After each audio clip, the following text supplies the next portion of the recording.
Write your movie script in 30 days or less. Screenplay in 30 days. Do you have a film story or idea that can be valued at $100,000 and above? Do you know that such an idea, if professionally presented, can be produced starring A-list stars, directors, and producers? Well, congratulations in advance as you are on your way to Hollywood as a professional screenwriter. Welcome to Screenplay in 30 days. Let's look at what you are about to master. There are loads of scripts written every year. The Writers Guild of America, for example, has less than 12,000 members. Of these members, only few writers are making a living simply because they know the hidden secrets you are about to master. Alright, becoming a professional screenwriter is what this course is all about. The question frequently asked is, what qualification does one need to be a screenwriter? The answer to that question is simple. If you can read and write is the least qualification needed. You don't necessarily need a college degree, but if you have one, then it will be an added advantage for you. All you need is an idea, a story, and then the technical knowledge on how you can present this in a skillful way that will be accepted by production houses, directors, and producers. Mind you, writing a movie script is not the same way we write essays. Screenplays are not presented the way novels are written. So this course is exactly what you need to become that expert that we write a killer script that no producer, director, or production house will reject or trust. Alright, and the shocking revelation is you can write that killer script in 30 days or less. You may think that we are kidding right now, but this testimony will astonish you. Do you know that Rocky was written in just 3 days by Sylvester Stallone after watching Muhammad Ali and Chuck Norris fight? The film grossed over $250 million at the box office and turned Stallone into an overnight superstar. Sylvester Stallone was an unknown actor then in the early 70s trying to make it in New York City. They offered Stallone $360,000 for a 90-page Rocky screenplay that was written for just 3 days. If you follow the story, Stallone was broke with $106 in the bank and sold his dog to pay the bill. Those who master these skills realize that writing screenplay is quick and easy. You can become one of them when you study and practice this course with exclusive hands-on exercises and videos. That's what matters in the end. If you can create and write a professional script, agents who have connection with production houses will be happy to help sell the scripts for a 10% commission. Your story or idea will be converted to reasonable amount of money. And if your screenplay turned movie make it to box office, you will be called for more projects. Note this. Writing screenplay is an art that must be learned because it cannot be inherited. Let us not succumb to the false idea of having flair for writing. We strongly subscribe to proper training in order to acquire the techniques, skills, and methodologies which are the prerequisite for turning flair into professionalism. If you want to know how you can write a screenplay in 30 days or less, then you are on the right side. With this simple but extraordinary course, you won't have to wait for pay or government job. Rather, your creative idea on movie script will be creating jobs for professional production crew and star actors you once wished to meet acting your scripts. We shall be taking you on a journey with practical exercises that, if carefully followed, you will master the act of writing certified screenplays. You will master some hidden secrets even professional authors know nothing about. The course has 7 sections, 14 modules, and 90 topics treated in details with practical exercises. There are also tutorial videos for those who don't learn easily with readings. The hands-on videos is like being in a lecture hall with an instructor, and you will have a certificate of completion based on how you score the practical exercises and test content therein. The package is also on MP3. In order to keep you focused, we have treated different genres in details. Many aspiring writers do one project in different genres and their script ends up being rejected. This course covers different genres categories to keep you focused. If you were to learn this in some college, it could cost you a fortune. But thanks to the internet, it will cost you only a penny or nothing compared to the knowledge you will acquire, plus the money and fame you will make with that knowledge. Imagine the excitement and experience of attending the premiere of your scripted movie with Hollywood or other Indiewood stars. As you go through this over 150 pages course with exclusive videos, you will learn some hidden secrets revealed. You will certainly become a professional writer if you follow the steps in this course and created the killer scripts. That would be your ticket to having a career in this field. You need to have something to model your techniques and styles. Imagine learning to sing without hearing any other music. Reading screenplays is the most important aspect of this course. If you want to become a better writer, it's high time you become a better reader. If you want to have a career in the future as a writer, start reading now. The author joined the Screenwriters Guild because he believed he had stories to tell. But when he moved to become a practitioner in 2007, it dawned on him that though one may have an idea, there is a way of presenting those ideas that will be acceptable by the industry. Motivated by this passion, he undergoes training by experts both home and abroad just to master the craft. After 10 years of writing, he decided that these hidden secrets be made known to thousands who wish to be in the business of screenwriting in order to earn a living out of their passionate writing career. Alright, he has written over 20 screenplays. I ain't joking. 4 of them were accepted at first submission. 3 of those screenplays are produced, while his next killer script is undergoing pre-production stage to be starring bankable early thespians in the movie industry. And what then is this killer script you heard us mentioning over and over? A killer script is the script that is not merely good. It is beyond good. It is beyond great. Okay? If you have a killer script, when someone reads it, they read it in one sitting and immediately gets back to you. When an actor reads it, he or she gets his or her agent on the phone. When a production company reads it, the project is greenlighted and the script is produced. This course aims to steer you towards writing your own killer script. You will learn how to manipulate tensions, evoke worries in your story that when one reads it, he or she will be hooked at once. When a director or production house reads it, they will summon the cast and crew to begin production. A lot of people have thoughts about how to plot a film script, but many simply don't have the basic on how to do this. You will learn those basic tricks in this well-researched course written by an experienced screenwriter in the industry. A movie worth watching will always tell a good story. Good stories are told using some type of structure. You will not just learn them, but with our practical examples, you will master these structures. You will learn about the screenwriting software that will simplify your work so you don't have to suffer trying to format your screenplays in some common word processing software.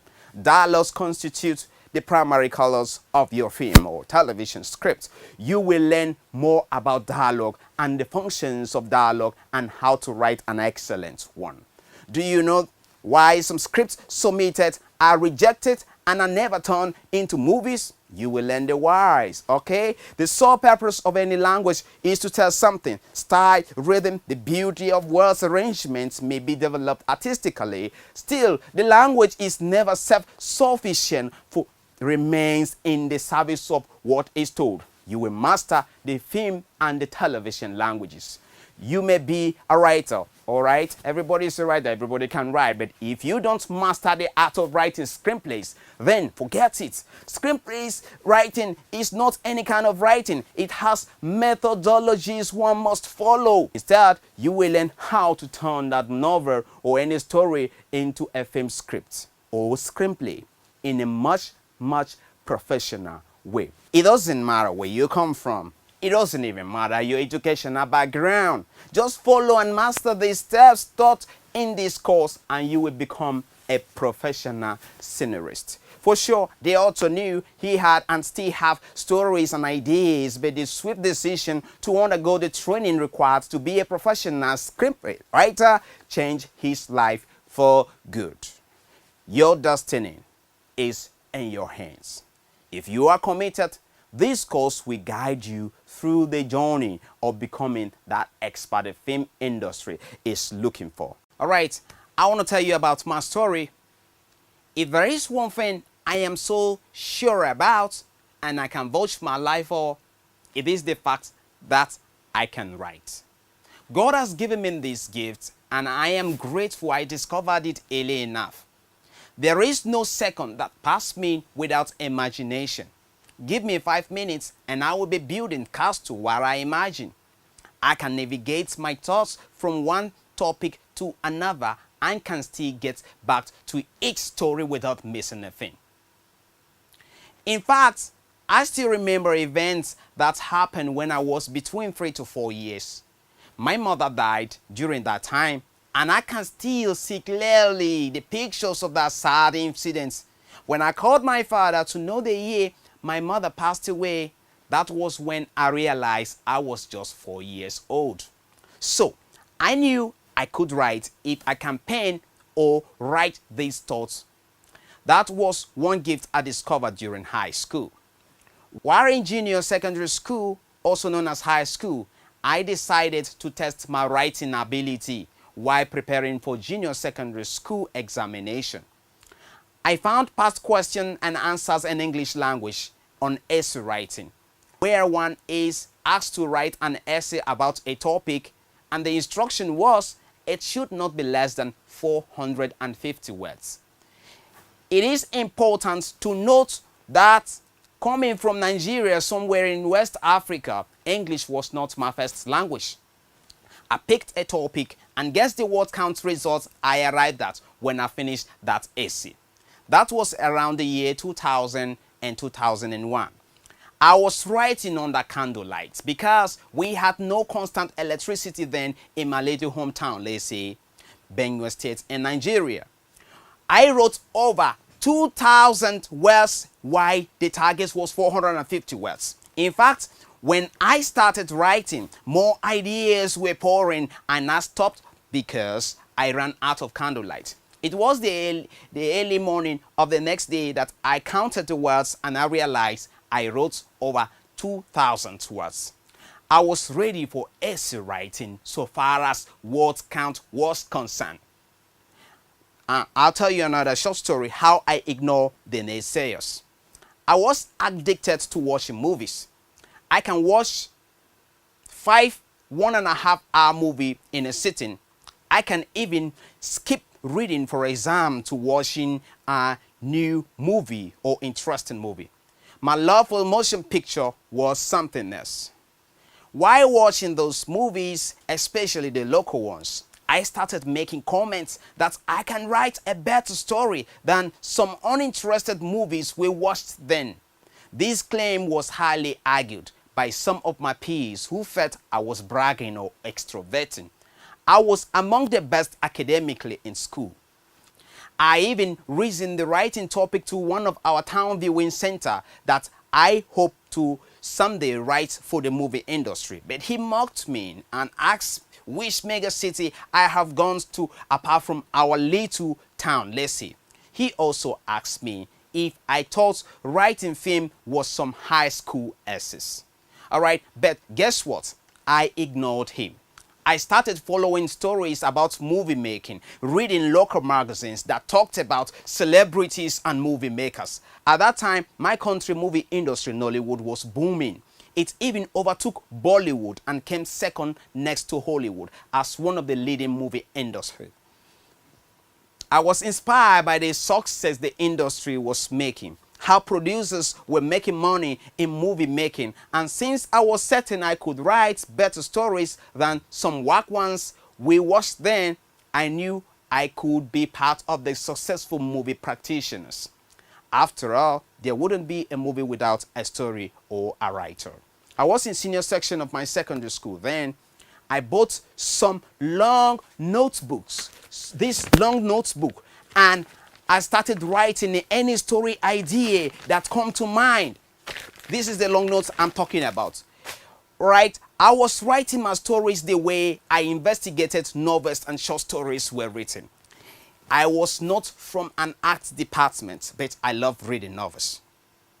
You can even take a peek at some of the long notebooks for those watching the video part of this story or cache. I kept them because I knew those stories will be my asset anytime I visit a movie making mega city like Lagos, New York, or Los Angeles. There was a time I was writing a particular story without coming to an end. I had not thought about its ending. Then somehow, while writing it in the early hours of the morning, waves of unbelievable ideas sprang and I reached a peak and finally hit a full stop. Boom. All right. I read and reread that story. I have no idea how I came up with such an awesome conclusion. I knew it wasn't me. I knew someone gave me that inspiration. And it was not human being, but a spiritual being. It was God, the creator of the universe. I concluded that day that it was my calling to be a writer. And I was not going to let anyone discourage me in whatever guise. Now, the funny story. My father threatened to burn my notebook. I was so addicted to those notebooks, writing on my wooden desk, and would not do anything but write and write. We were to go to the farm as ordered by my father. When everybody was set to enter the car and go to the farm, I was still glued to my desk, pouring ideas in the notebook. And I forgot there was any other task or work to do. My father had started his wagons to leave with my stepmothers and other siblings. They were waiting for me, but I was, in another words, locked out of theirs. My angry father stepped out of a car and asked me what was that I was always writing or doing on the desk that I cannot go for his errand whenever I was called to. He said he was going to burn my notebook if I don't leave the desk immediately and join them in the car to go to the farm. I complied immediately, looking at how he was coming towards me. My father doesn't make fake threats. I couldn't allow anyone to touch my assets. My notebook. I kept this notebook for over 2 decades. Today, I picked one of these stories and developed them into a professional screenplay. In fact, my first locally produced story titled Life After That, which got local acceptance and is still being watched today, was one of the stories from that notebook. We took a loan from the bank to produce that movie. It was the story from the notebook that I developed after learning and mastering the act of writing professional screenplay. Now, let me tell you about my journey to movie making city. When I finished secondary school, also known as high school, I decided to pursue my dreams. I was going to leave my little hometown. After all, someone asked me which mega city I have gone to that I felt I can become a movie practitioner. I had some few relatives in Abuja, my country's capital. It was in Abuja that my dream received a drive. There was an advert aired on TV about training writers who thought they have stories to tell that can be turned into movies. I called the numbers for inquiries only to be told that the training would be done in Lagos, the entertainment and movie making city, the Los Angeles of Nigeria. All right, it was that day of watching the adverts that it's down on me that even though one may have stories or ideas, there is a training requirement to master the professional way of presenting those ideas or stories in the way it will be acceptable by the film industry. And due to my passion for writing, I made a swift decision to go for the training. All right, I know what I went through going to a big city like New York without having money for accommodation or other expenses. I was trained by one of the veterans in the industry, a Colorado Film Institute trained coach, Ilie Otote. He is a writer, an actor, and a movie director. But where I stayed to undergo that training is an experience I cannot forget. We were living about 8 in a room. You could just imagine that. And since I had no money for hotel or other alternative accommodation, in fact, let me just leave that horrible story there. Now, today, wherever you are in the world, you need not travel to movie making city like Lagos, Los Angeles, or New York, where you can incur more expenses and tuition fee for that knowledge. You can be trained in the comfort of your abode if you can have access to internet, a computer, or a mobile phone. Being a member of Screenwriters Guild, trained by professionals both home and abroad, I have packaged my experience in this course, and you can become that expert that Hollywood and other in the world are looking for. Before I forget, the owner of our hometown viewing center watched with amazement my first locally produced movie, Life After Death, incredulously, and sold same at his retail outlets. I wonder if he still remember what he told me when I reasoned with him as an aider about joining movie makers. But for me, I cannot forget that. All right, now the moral of the story. Why am I telling this story? It's simple. It doesn't matter where you come from. It doesn't matter. It doesn't even matter your educational background. Just follow and master the steps taught in this course, and you will become a professional scenarist.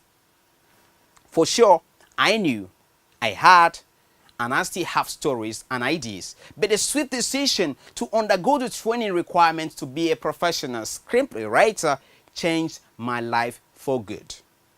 Your destiny is in your hands. If you are committed, this course will guide you through the journey of becoming the expert the film industry is looking for. You too can do it. Once again, I welcome you as we begin. I will begin this course by asking you, who is a writer? Because it is a question you must answer before we can move further.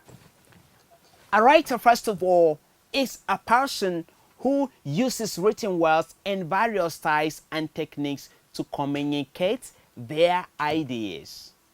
Writers produces various forms of literary act and creative writing such as novels, short stories, poetry, plays, screenplays, and essays, as well as various reports and news articles that may be of interest to the public. The writer creates, first of all, he takes and adapts an idea and formulates a screenplay. Without the writer, there would be no movie. I love that part. He or she is the starting gate. He or she is the person that starts the ball rolling down the hill. Sure, some films are made backwards. There are studios who come up with ideas and package actors, then go find a writer. But the film being made still hinges on the writer or group of writers putting together a screenplay. Now, who is a screenplay writer? A screenplay writer or script writer or a scenarist, on the other hand, is a writer who practices the craft of screenwriting, writing screenplays on which mass media such as television programs, comics, or video games are based. Now, we talk about the writer. Now, let's talk about the characteristic of a writer. What we are looking for are qualities we can say a writer has that no other profession can claim. The first of such quality is writers have the ability to size up content. Okay? Remarkable writers can scan sales letters and immediately identify specific problems and then articulate the solution to those problems. The second, they read a story and pinpoint where the story falls and why. Then, the third one is they review a speech and offer advice on how to make a lecture open and close with a bang. The second quality of a writer is they are able to connect the dots. A remarkable writer is a visionary of sorts. Although you might find her with her nose in spine of a book, she's actually 30,000 feet above, scanning her mentalscapes, spotting potential and materials, and locking these ideas away. She is doing this subconsciously, but it's just a matter of time before something clicks, a web of association lights up, and she sees something she never seen before. Things like, how do I bring that character to life? How do I close that block spot? How do I tap into an emotion? In essence, he or she is a problem solver. So what do problem solving writers do uniquely that no other profession does? Again, they do it with sentences. Now, let's talk about the third quality we shall discuss. The third quality we shall discuss is writers can express ideas clearly. One of the reasons that I find new social situation awkward is because I am often reluctant to open my mouth and commit to a position until I have thought it through. The last thing I want to do is to sound dumb. During a conversation, I can have several responses to one question. But those questions are muddied with emotions and half-baked positions. What I long to do is sit down and sift through those thoughts and paper. After the conversation, this is how novelists and short story writers express it. Now, let's talk about the fourth quality of a writer. Writers can write in their heads. I keep a notebook, a journal of sorts. I try to record ideas as they come. But there are times when I have an idea and I'm entirely too lazy to get up, or it's just downright dangerous to write. This usually occurs in bed, the shower, or on a long drive. Okay, here is what I do. You've got your mind's eyes, right? Write your headlines on that screen using principles behind persuasive headlines. Work that headline 20 different ways until you settle on something usable. When you get a chance, write it down on the first paragraph and so on. I think patiently trying out sentences in my heart. Remarkable writers write in their heads. Now, that brings us to the fifth quality of a writer. Writers read with deep purpose. There are three kinds of readers. The first reader is the libertarian reader. He is free to read whatever he wants, whenever he wants, however he wants. Think promiscuity. The social conservative, he is a little more purposeful in what he reads. And then we have the third one, the extremist. This type of reader is absorbed and obsessed with one topic and one topic alone. Now, remarkable writers absorb their books for long stretches of time, clueless to the rest of the world. Of course, writers cannot actually claim a monopoly on these traits. Now, let's talk about the sixth quality of a writer. Writers swing the shovel. That ability to rework a piece of copy art is utterly unique to a writer. No other profession can claim that ability, and that is what separates a remarkable writer from everyone else. The seventh quality of a writer, they take into consideration time and space. The scriptwriter must situate where the action is taking place, the location and setting. Alright, the eighth quality is the writer is a psychologist. He creates the characters, the environments, the ideas, the opinions, and so on. He also takes responsibility for the work. And the script must be extremely intelligent to appeal to the men who have the highest purchasing order. Nigerian and Africans audience, for example, are heterogeneous in nature. Hundreds tribes with different norms and beliefs. The story should not insult any tribe sentiments. Different tribes, different religions, ages, classes, gender, education, background, marital status, and so on. Therefore, any cultural issue should be explained for others' appreciation. Religious issues should be played safely and fairly to avoid provocation. Explain such ideas rather than offend. Age also matters. The largest audience is the children, and they should be considered through the use of kids in movies.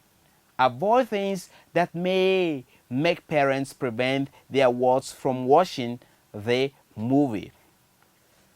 The various age brackets, that is children, teenagers, young adults, and the old, should be considered by the writer. The work should safely satisfy all classes, income groups, both the commoners and the elite should be considered. The above may not contain all the qualities of a writer, but we believe it has sparked ideas of what you can hold on to and eventually build and develop as you progress and master your writing career. All right, let's move on to the next topic. The script is the king. All right, the script is the king. This is a term used throughout both Hollywood and Indiewood. Now, what does it mean? It means that at the end of the day, the most important element of filming comes down to the script.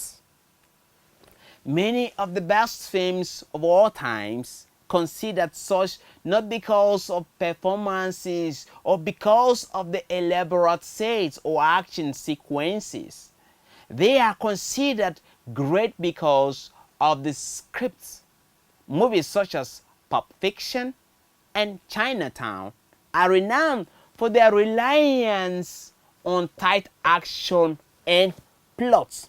Movies such as Stretch Card, Name Desire, Casablanca, and Ordinary People are known for their amazing dialogue that make it easy for their actors and actresses to perform. Okay, your job as a writer is to produce the killer scripts. And what then is the killer scripts? You hear us talking about over and over.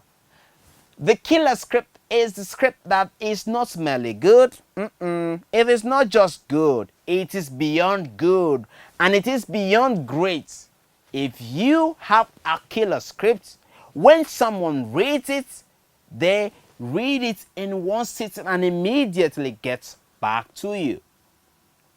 When an actor reads it, he or she gets his or her agent on phone. When a production reads it, the project is greenlight. Here is a universal truth that many people do not, and even many who think they are in the movie industry or businesses, killer scripts get made.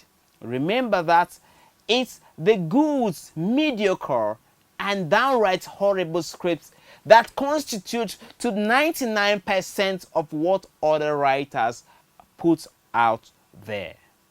This course aims to steer you towards writing your own killer scripts. Thank you for your time, and remember, be optimistic and open. If opportunity don't come, create one. Genre and theme. What is a genre? A theme genre is a motion picture category based on similarities in either the narrative elements of the or the emotional response to the film. Most theories of film genres are borrowed from literary genre criticism. The basic genres include fiction and documentary, from which subgenres have emerged, such as docufictions and docudrama. We shall explain into details different kinds of genres so that when you begin to write, you will have an idea of the category of film you are writing in order not to drift away. The first genre we shall discuss is drama. Okay? In reference to film and television, drama is a genre of a narrative fiction or semi-fiction intended to be more serious than humorous in tone.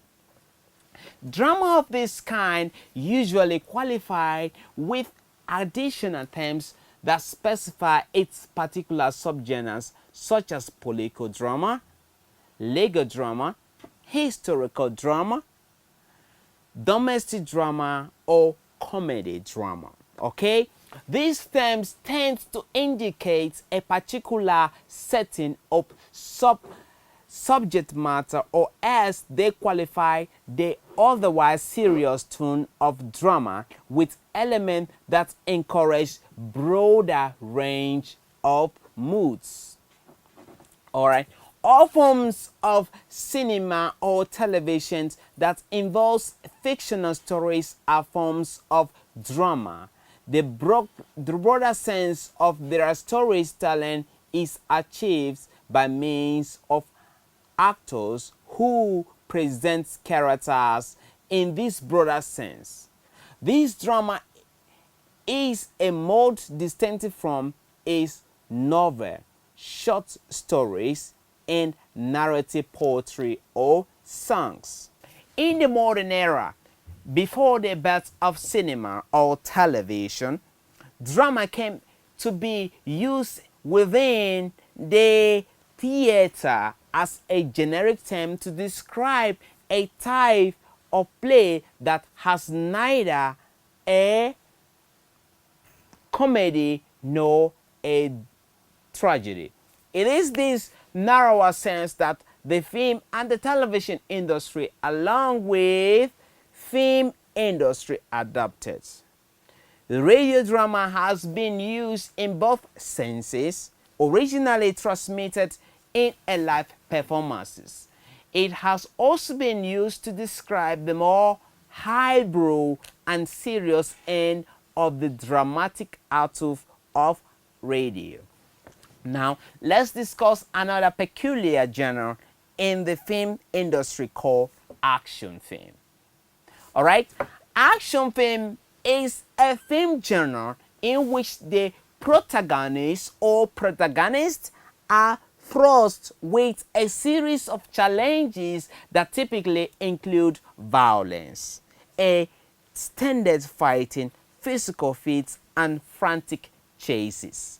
Alright, action films tends to feature a resourceful hero struggling against incredulous odds, which includes life-threatening situations, a violent or a pursuit which generally concludes in victory for the hero, struggling as a small number of films in this genre have ended in victory for the violent instead.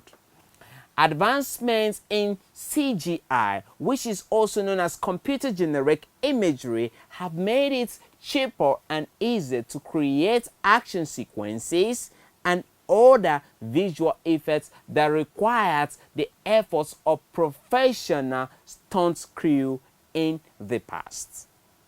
However, reaction to action films containing significant amount of CGI have been mixed, as films that use computer animation to create unrealistic, highly unbelievable events are often met with criticism.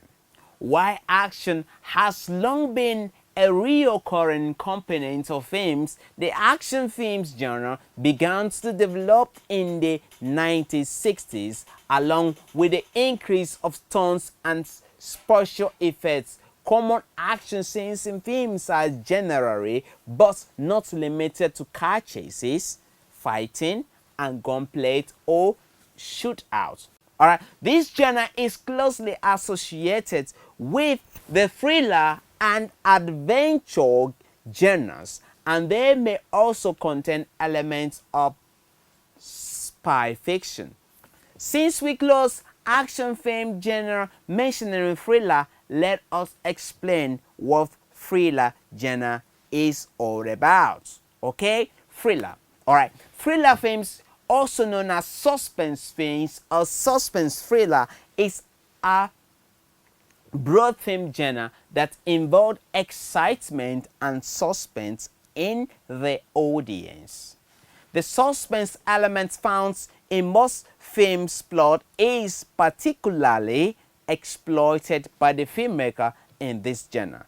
Tension is created by delaying what the audience sees as inevitable and is built through situations that are menacing or where escape seems impossible. The cover-up of important information from viewer and fights and chasings are common methods live in typically threatened in thriller film, such as when the protagonist does not realize that they are entering a dangerous situation.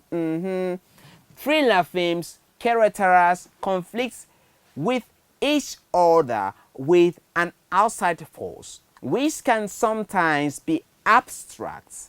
The protagonist is usually set against a problem, such as escape, a mission, or a mystery. I believe we are making progress and you are following closely the different kinds of genres, so when you are set to write, you will know which category your project falls in. Let us continue with another genre called horror film. Horror film. Horror film is a movie that seeks to elicit a psychological reaction, such as elevated heartbeats, through the use of fear and shocking one's audience. Horror has existed as a film genre for more than 1 century.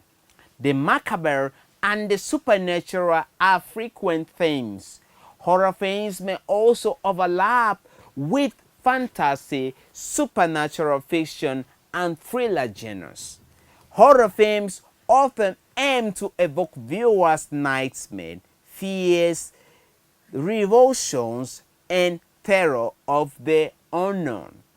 Plots within the horror genre often involves the intrusion of an evil force, event, or personage into the everyday world. Now, prevalent evidence includes ghosts, extraterrestrial, vampires, werewolves, demons, satanism, and clones, gore, torture, visual animal, evil witches, monsters, zombies, cannibalism, psychopaths, natural or man-made disaster, and serial killers. My heart is beating with fear already. Let us discuss another genre we call the Western genre.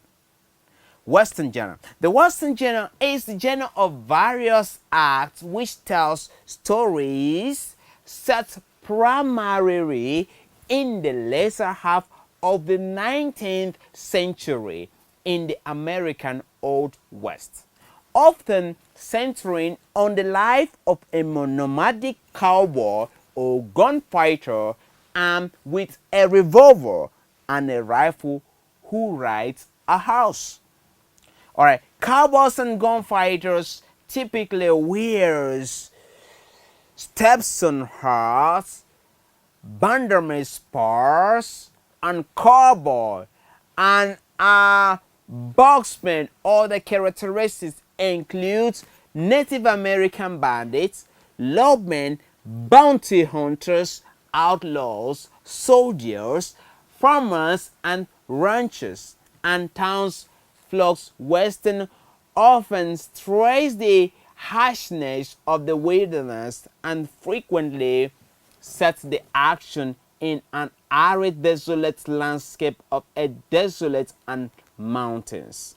Often, the vast landscape plays an important role, presenting a mythic vision of the plains and the deserts of the American West.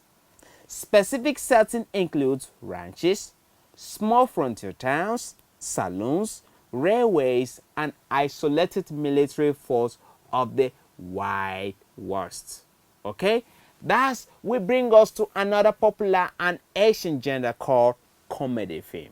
All right, what is comedy film then? Comedy is a genre of a film in which the main emphasis is on humor.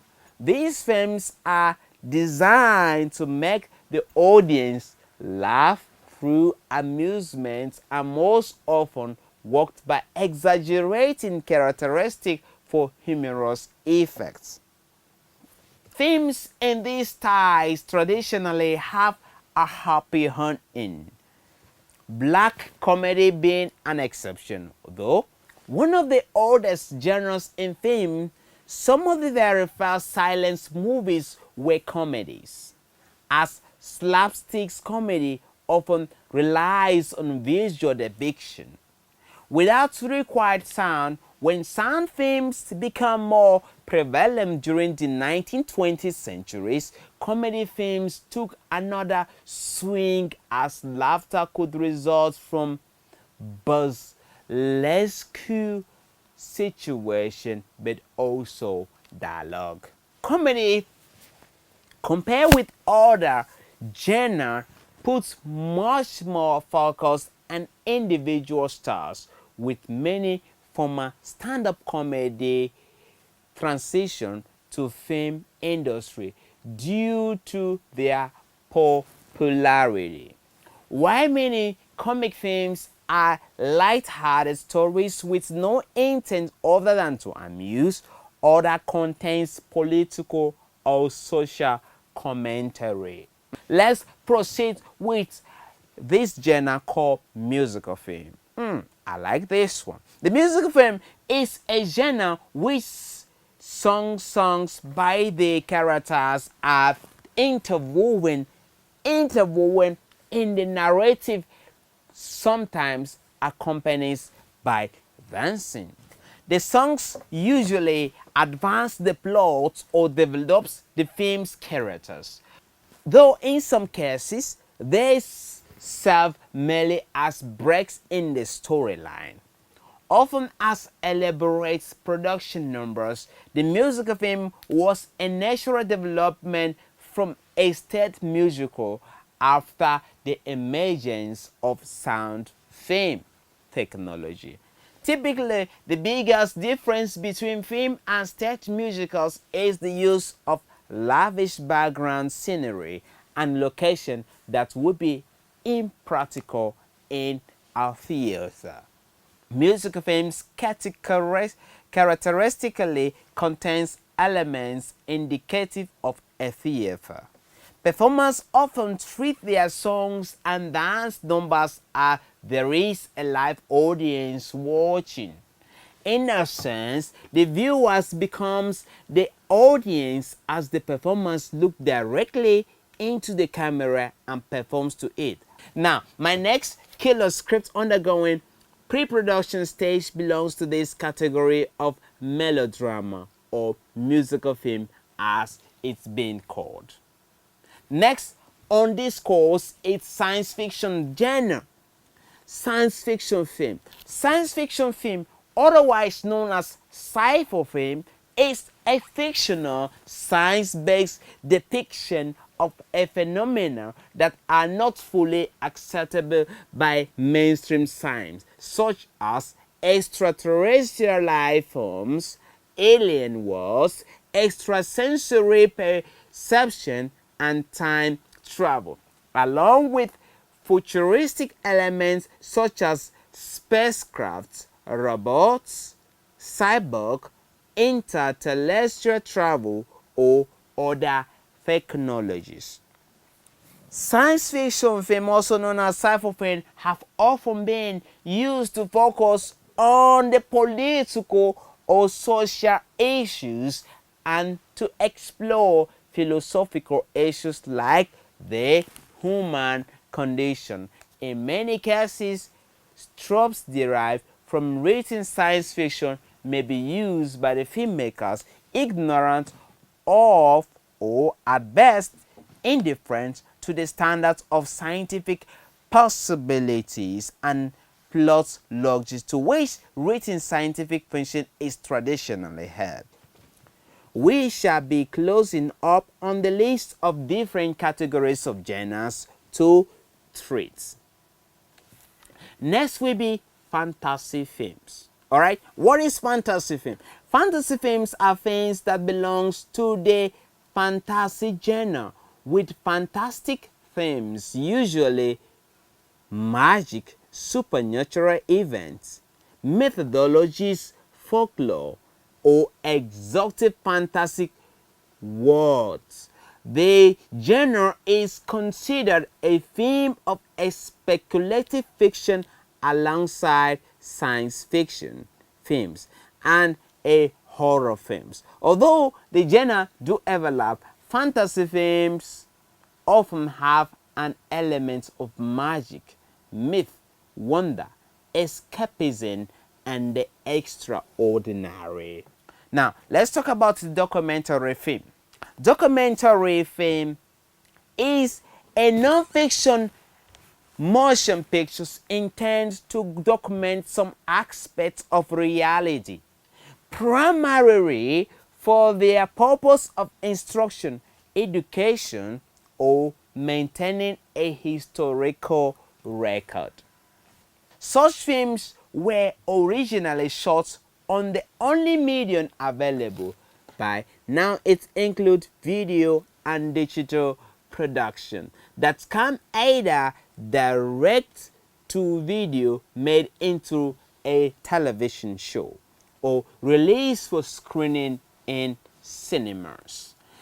Documentary has been described as a filming practice, a cinematic tradition, and made of audience reception that is continually evolving and is without clear boundaries.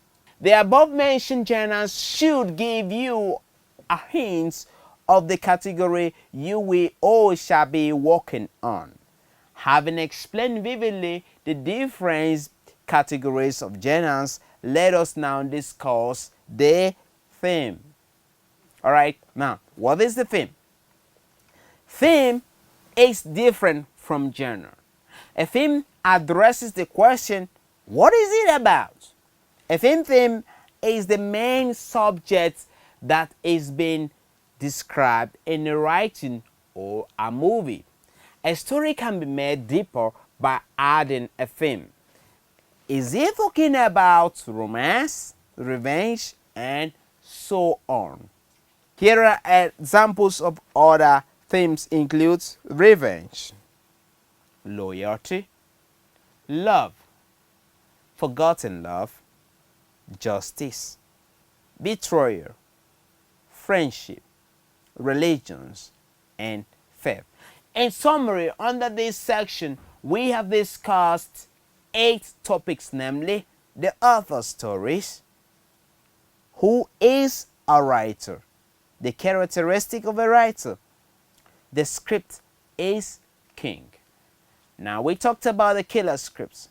We explained different kinds of genres, the kinds of genres and what is genre, the theme, and the examples of theme. In order to master these subjects, we have outlined some practical exercises you will be doing in each section. If followed keenly, you should be able to write your complete screenplay at the end of this course, or better still, in 30 days or less. Here are your practical exercises.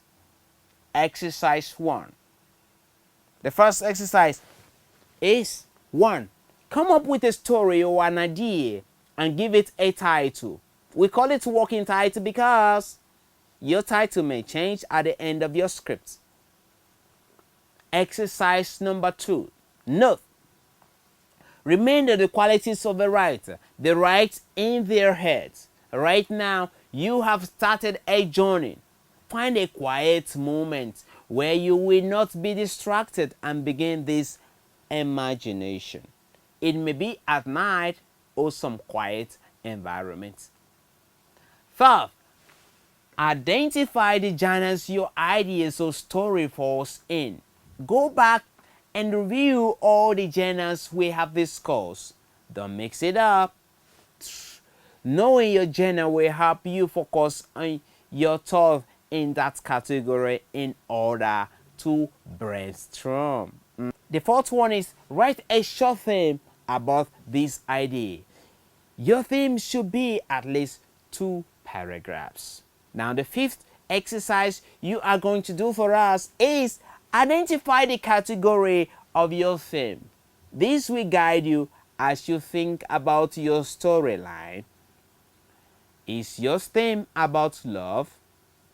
Is it about betrayal? Is it talking about loyalty? Is it talking about revenge? And so on. See you again soon. Remember, be optimistic and open. If opportunity does come, create one. Quick reminder, with these tutorials, you will certainly turn any idea into a professional screenplay in 4 weeks or less. Click the link in the comment section to grab my complete ultimate screenwriting resources giveaway. I'm talking about resources you will use to model your techniques and style, irrespective of your background or the genre category you may be writing from. Meanwhile, enjoy these free tutorials that cost not less than $5,000 at some typical academy. So do me a favor by subscribing to this page and ring the bell for more educative, entertaining and creative content. I remain Innocent Ilsha, aka 3ple-ig. Like I always say, be optimistic, be open. If opportunity don't come, you create one. Peace. The film story. A story is a record of how some imaginary person copes with life. It satisfies the need for us to give a sense of form and order to our chaotic world. These include stories of actual people, any person in the story is fabricated, since even the most factual of their actions can best be a figment of the imagination of the one writing it. Film story is a work of fiction designed for presentation in motion picture form. An effective film story is one that, when produced and released, pulls audience into theater. It does this by the use of desire and danger to manipulate tension in viewers. You should be able to successfully poise people for action and relax them according to pre-planned pattern. This is because the ebb and flow of tension is stimulating and pleasurable to people. What constitutes danger or desire to people? Desire is mankind's yearning for happiness. Danger is something that threatens this happiness, either presently or in the future, to the point that we are forced to feel an unpleasant emotion, loneliness, lust, anger, inferiority, fear, and hatred.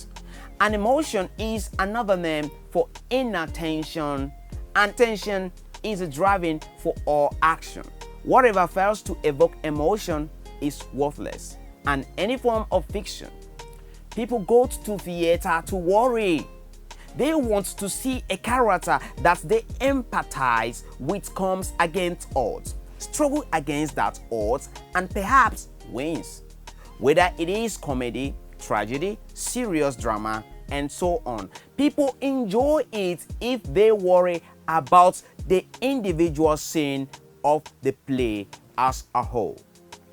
A writer's plans of action for manipulating tension, evoking worries, is a plot. First of all, we are going to talk about or define a feature film.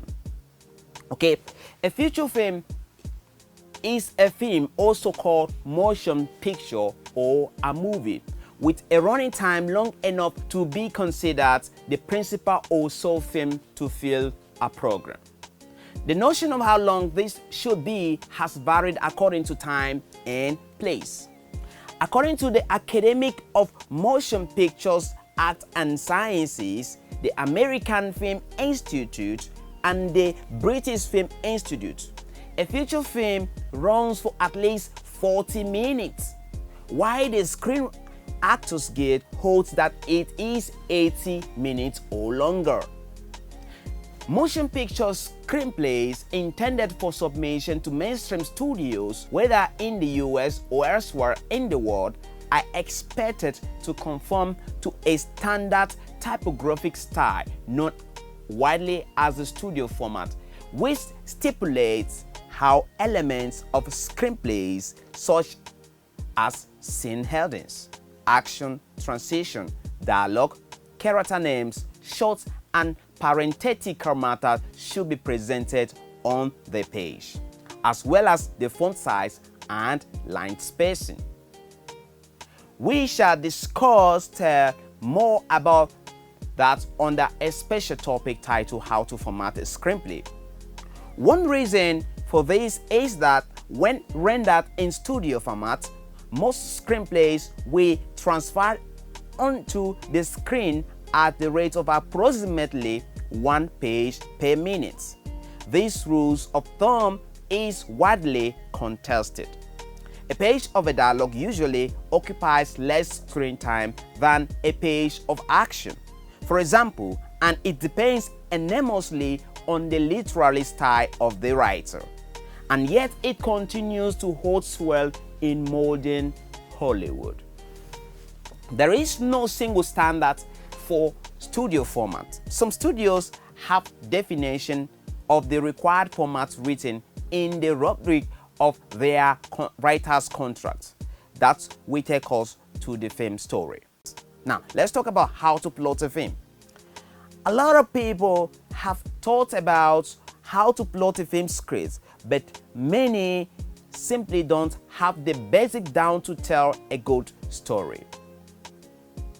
A movie worth watching will always tell a good story. Good stories are told using some type of structure. In the world of cinema, as well as most novels, simply utilize a 3-act structure in which to tell a story. The first act. In the first act, you get audience hooked with an exciting premise or an idea.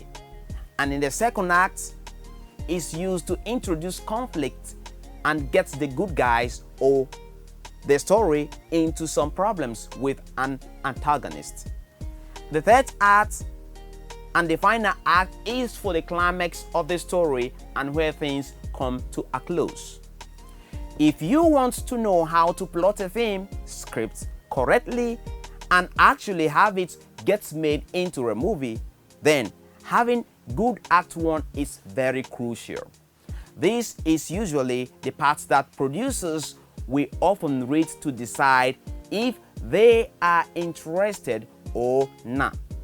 If they read the first 25 pages, which is the typical length for a beginning act, and are not hooked yet, then they are not going to bother to turning your story into a film. Not at all. Putting your character in action. Act 2 is usually where the meat of your story will take place. After setting up the place and introducing the characters in Act 1, okay, now it is time to put them in action. The most common plot device in movie making is conflict between good and evil. Think of your favorite movie ever, and it likely has a plot that has a good guy and a bad guy facing off. Now, learning the curve. It is important that you do not pick with your story during the conflict phase, as it will make audience not interested in seeing the rest of the film. Knowing how to plot a film script is a learning process. And although many have tried, many have also failed to get their scripts made into movies. And it is pretty good that this script failed with their second act. The last piece of advice on how to plot a film script involves the third and the final act of the story. This is commonly where the good guy overcomes odds and prevails against the evildoer. Although some movies try to be different and don't always close with happy ending, some films even leave their stories left open-ended for the audience to decide themselves how it ended. The film character. Okay? A character actor or character actress is a supporting actor who plays unusual, interesting, or eccentric characters.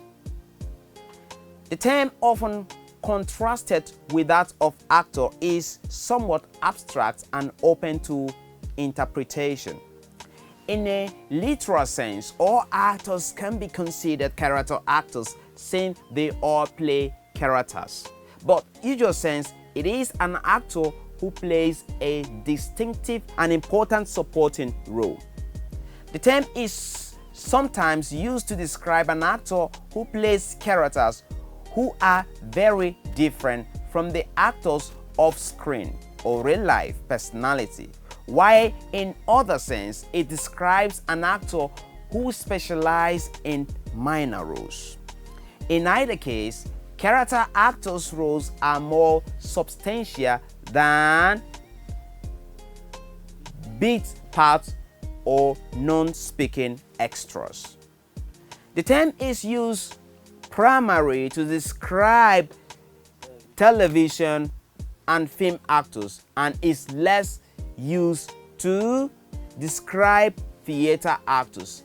An early use of the term was in 1833 edition of the stage play, which defined a character actor as one who portrays individualities and eccentricities. Actors with a long career history or playing character roles may be difficult for audience to recognize as being the same actor. Now, let's talk about the premise. Okay? A premise is the basic idea or concept behind a feature. The premise must be clear, true, distinct, unique, and palpable. You get it by finding a topic that intrigues you. It is more like the theme we discussed earlier. Discover a unique angle from which to view the topic. Okay? The premise of a theme or a screenplay is the initial state of affairs that drives the plot. Most premise can be expressed very simply, and many films can be identified simply from a short sentence describing the premise. Now, let's talk about the synopsis and treatment. First of all, the synopsis is a summary of your story. Be careful here. You don't want to give away the ending. You just want to give a quick rundown of what the story is about. This is another one of the tools that both helps you before you write. It gives you a short, tight picture of your story. And after you write, your short synopsis is many times the way to get your foot in the door. Now, here is a sample of a movie synopsis. That is just a sample of a movie synopsis. Let's move forward. Now, let's talk about treatment. A film treatment, or simply treatment, is a piece of prose, typically the step between scene cards, index cards, and the first draft of a screenplay for a motion picture, television program, or a radio play. It is generally longer and more detailed than outline or one-page synopsis, and it may include details of directorial styles that an outline omits. Treatment reads like short story but are told in present tense and describe events as they happen. A treatment may also be created in the process of adapting a novel, a play, or other pre-existing work into a screenplay. Now, here is an excerpt of one of my story treatments. I adapted a Catholic biblical book of 3ple-ig and has turned the work into a screenplay in a typical African settings. 3ple-ig, a just and honest servant in the kingdom, is placed in charge of purchasing all the emperor's supplies. Emperor Shalmaneser, the king of Assyria kingdom, in his royal throne, sent 2 guards to fetch 3ple-ig, one of the servants who lived in Nineveh, with other captives as slaves to the emperor. The 2 guards orderly walked past the slaves doing respective jobs at the Mami market, some grinding corn, some washing clothes belonging to the palace, others picking bags into the storehouse. The guards go inside one of the huts as they sight 3ple-ig eating in same dish with his wife Anna and his only son Tobias. The guards deliver the message that king demands to see him at the palace. 3ple-ig follows the guards inside the palace where King Shalmaneser sits on the throne. The king demands the report of the last purchase talk done by 3ple-ig. 3ple-ig in a flashback gives the king the number of bags of rice, beans, basket of carrots, the baskets of tomatoes, potatoes, cucumber, and other foodstuff purchased at rage in a town in Media City. The king, pleased with the reports, that thanks 3ple-ig and comments that containers of foodstuff to be given to 3ple-ig to share with his family. 3ple-ig collects the item as he leaves the palace. As 3ple-ig leaves with the items in the wheelbarrow, accompanied by one of the guards, Sennacherib, the emperor's warrior and second in command. And let's continue. The original draft treatment is created during the writing process and is generally long and more detailed. It consists of a full scene outline put together. Usually, there are between 30 to 80 standard letter size of an A4 pages. The font's Curial and the font size is 12 points with an average of about 40 pages, for example.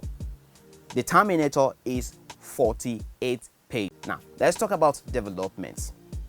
The idea is just the starting point, but now you should have some good hooks idea and have thought about your premise. Now you are going to turn them into an exciting story. Keep thinking of additional ideas and variation of the steps of the plots. As much as possible, they should be driven by the characters' conflict. So think in terms of the characters' interaction rather than just making up plot ideas. Alright, try reversing all your characters. Make the men into women and the women into men. Make the hero the villain and the villain the hero. Will this be more interesting in a different genre? Do any of these changes make the story more interesting? It's the question you ask. Use your imagination as you think of as many variations of your story as you can. You want to include at least 6 to 8 surprises and reversals, secrets, or surprising events that change the course of the story and make the hero's conflicts more profound and goals more difficult to attain. Gradually, your story will get longer and richer. Now, let's talk about scene outline. You must outline your story before putting it into a screenplay form. When I say outline, I don't mean a little 2-page bits sheet that you can jot down in 10 minutes. I mean a full scene-by-scene outline of your entire story from the beginning to the end. An outline that clearly defines the act breaks. An outline that even describes what the dialogue will be in every scene. An outline so insanely detailed that when it's finally time to transfer your story into screenplay form, you only have to think about one thing: how to make it all sound awesome on the page so that the read will be a breeze. Now, in the same way an artist first sketches his subject before he commits pen to canvas, you must also sketch out your entire story before you commit your words to Final Draft. Mind you, Final Draft is a screenplay writing software.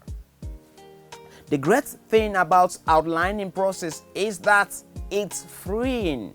When you outline, you can make tons of changes to your story without the pressure of writing or rewriting the actual screenplay. You are free to play with your idea and get your plot points structured correctly without stressing about writing snappy dialogue or finding a cool way to describe your car chase. Your outline should be something like this or more detailed. Miss Lucy is expected to marry Rex after years of relationship, but Lucy's unfaithfulness lands Rex in conflict with a gubernatorial candidate. Rex is being told of Lucy's unfaithfulness, but Rex doubts and rather decides to set up a plan as he videos Chief's and Lucy's scene in order to know how true the story is. Rex invites fiancée Lucy over, but Lucy denies all allegation. Rex then plays the video's coverage for Lucy, who watches it in a shock. Lucy, in order to stop the sex video publicity, texts Chiefs for intervention. After Lucy leaves, Chiefs talks on assignment comes hunting for Rex for the video. They collect the tape after beating Rex mercilessly. Alright, Chief and Co. later discover that the master tape is still with Rex. The thugs return only to discover Rex flees. They kidnap Rex's closest friend, Mr. Robbins, and his younger brother, Danny, in return for the master tape. Will Rex's desire to blackmail the politician go in vain after Chief snatches his fiancée of ages relationship and investment?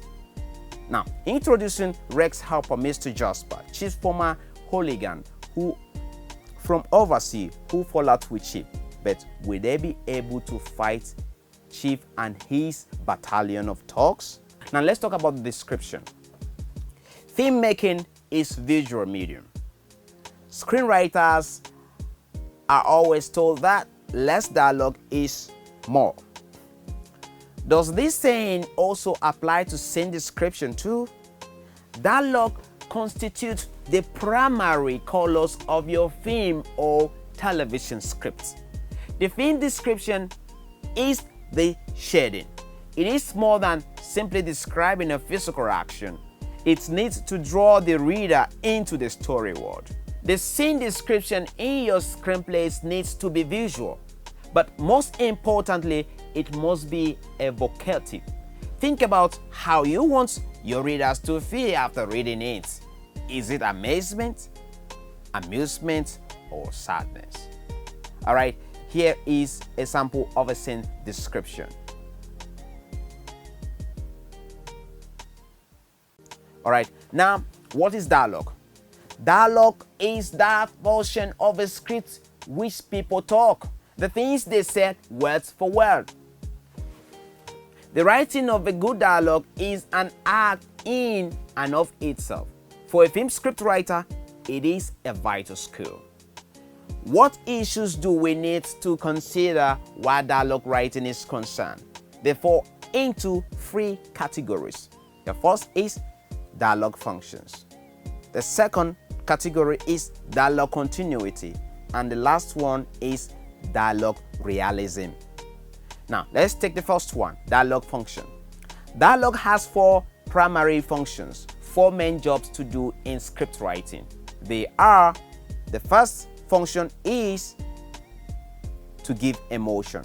At first glance, this would seem so simple and so obvious as not to call comments. The problem is, good dialogue must not only convey information, it must do so without obtrusion or impeding the story's flow. The second function of dialogue is to reveal emotion. Each line a speaker delivers should reveal his mood, his feeling. Lines which fail to do so are dead and tend not to contribute to the sense of rising action viewers seek. The place beginners' dialogues falls down often centers on the fact that they are not aware of the continual flux and change of speaker's mood. In consequence, the words they put into his mouth fail to reflect his feelings. For the writer, the most important issue is less the words themselves than the changes in attitude, mood, feeling. That each line reflects the state of affair and the state of mind of each speaker are continually shifting. In good dialogue, the speaker's words are and manner mirror this. In poor dialogue, the speeches are wooden, mechanical, and for the author's convenience. In consequence, they embarrass the actor called upon to speak them, as well as leaving the listening audience bored, irritated, and unconvinced. The third function of the dialogue is to advance the plot. Good dialogue should not only advance the plot, it should leave the audience unaware that it is doing so. The lesson for the writer is clear.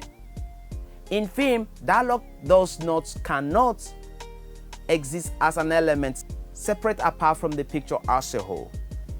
To fulfill its function, it must be integrated into the overall pattern that the writers design in order to create that ebb and flow of tension which we call entertainment.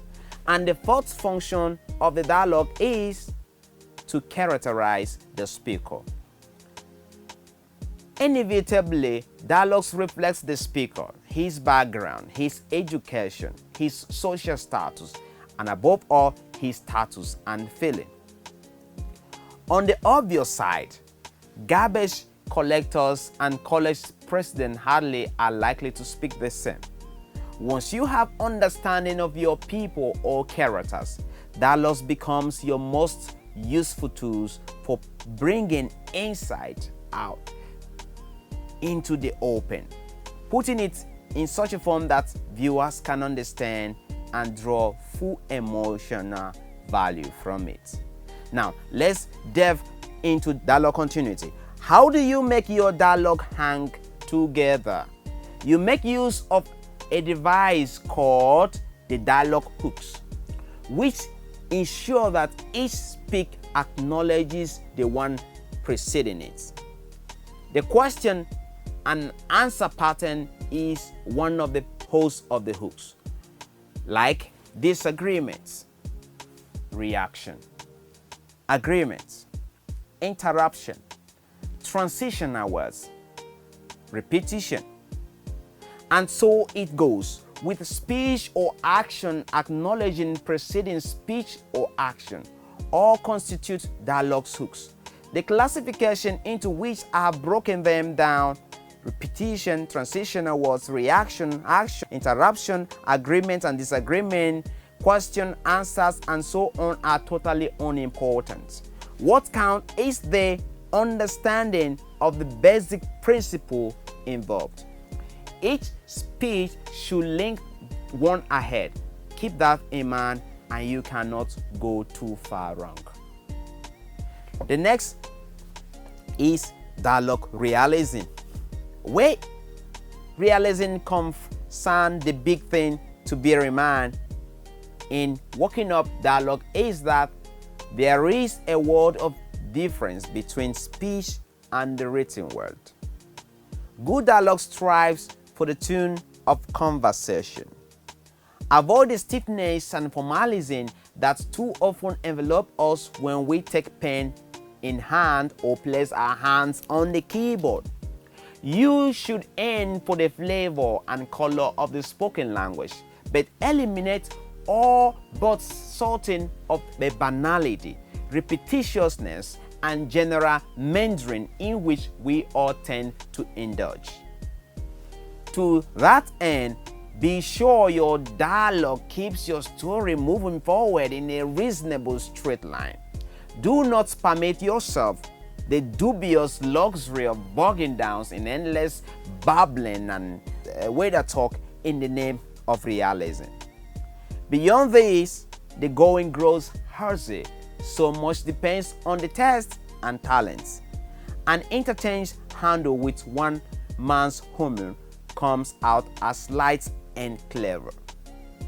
In another's hand, it would prove cloddish. The trick is to access your abilities, strong points and weak points. Then stay within your limitation or work with the devil's own favor to overcome them. There is no other way. All right, a few observations may help your attack. However, as witnessed, these far from all-inclusive points. Now, the first one, dialogue should be characteristic of the speaker. Second, since good dialogue represents our language as spoken rather than full use of contraction, the second person approach the active voice and such. The third, ungrammatical structures, cliches, and slangs are a habit with many of us, so you should take that into consideration. Some speakers fumble, hesitate, and interrupt frequently. Don't forget that. And most speeches should be kept brief. Action stage business often substitute for speech. Emotionalism dominates factual content in most speech. Every speech should reflect an attempt to influence someone's attitude or behavior.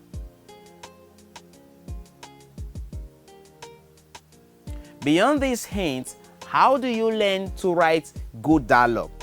The first step is to learn to listen, to pay attention, not just to what people say, but also to how they say it. It will help you in this endeavor if you buy or borrow a tape recorder. Conceal it in location where conversations are likely to occur. Beyond sofas, the vicinity of restaurant tables or cocktail lounge booth. Or you conceal it in a package or two in a smoking area. Then turn it on and exit for a while. The dialogue you will capture will be worth your trouble. Believe me, not so much in terms of content as because you can play the tape over and over until you catch the pattern and rhythm of speech the speaker reveals. It will also help if you write dialogue of your own. Make it a point to read each passage back aloud to see if it really sounds like people. You will have a lot of opportunity to do that when you buckle down to write the master scene script in all its glory. How to write a dialogue on a film. It can take many years, even decades, to master the art of writing dialogue. Good screenplay dialogue can be as multifaceted and complicated as the real-life human relationship and interaction that inspires stories to begin with. Solve dialogue problems with no dialogue. Ever feel like a character on screen isn't really talking to another character, but instead is lecturing you as an audience member? That's what we call heavy exposition. And there is nothing more amateur to a screenplay than a character who constantly describes everything that's going on for the benefit of the audience. So how can you write dialogue in film?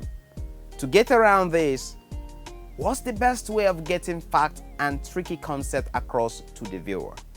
Having a character who is not aware of what's going on and thus creating plausible reason for another character to explain key plot points can be a good way of delivering information to the audience, but this needs to be handled carefully. The main danger here are: 1. You might make the clueless character who needs everything explained to him immensely dislikable. 2. A heavy-handed approach can be glaring obvious ploy to the audience and might even bore them, especially for those who have already figured it out for themselves. A far better approach and a real golden rule in writing dialogue is show, not tell.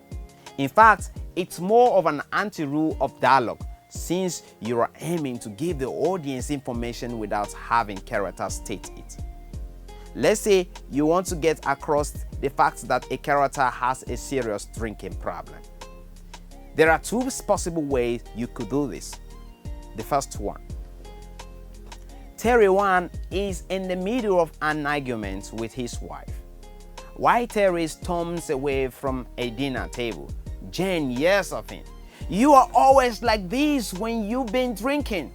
All right, that's the first part. Now, take the second part. Terry 1 glances out of the window to see his wife has come home from work early.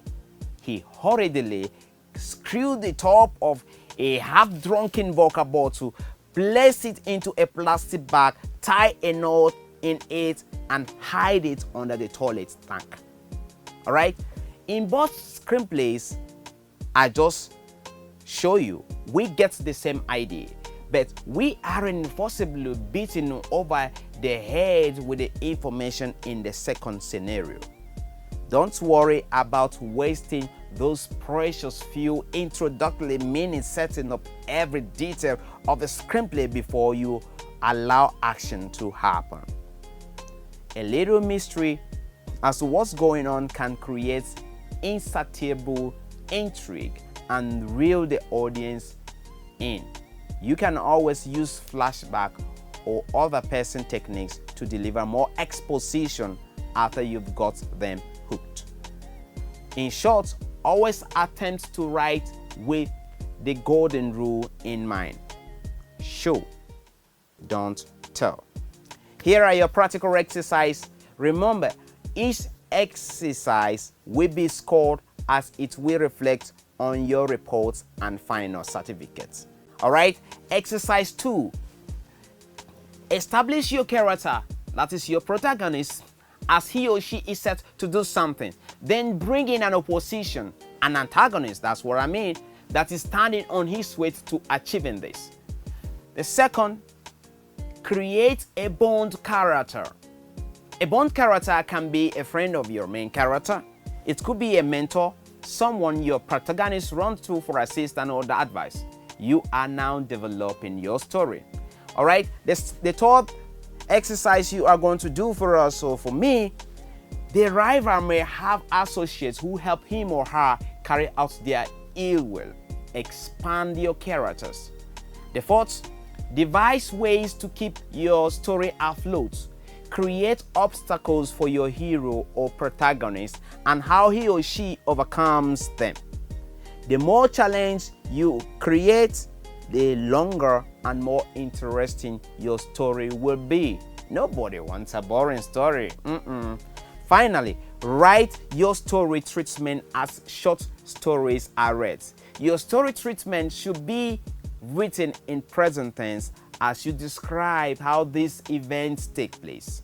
It should not be less than 20 pages of A4 paper. Personally, I dictate the location of this event as the way novels are written. It helps me when I am set to write my outline. Thank you for your time and see you again soon. Quick reminder, with these tutorials, you will certainly turn any idea into a professional screenplay in 4 weeks or less. Click the link in the comment section to grab my complete ultimate screenwriting resources giveaway. I'm talking about resources you will use to model your techniques and style, irrespective of your background or the genre category you may be writing from. Meanwhile, enjoy these free tutorials that cost not less than $5,000 at some typical academy. So do me a favor by subscribing to this page and ring the bell for more educative, entertaining and creative content. I remain Innocent Ilsha, aka Don 3ple-ig. Like I always say, be optimistic, be open. If opportunity don't come, you create one. Peace. All right, what then is confrontation? A confrontation is a unit of conflict, a time unified meeting of opposition forces. While a transition is a change from one condition, one state of development to another. In the sense I use it here, it's a topic unified passage from one confrontation to another. Story-wise, each confrontation and each transition changes the state of affair and state of mind of each characters involved to some degree. In so doing, it moves the story forwards in its climax and resolution. Thus, your story opens with your hero faced with predicaments and emotional disturbing situation.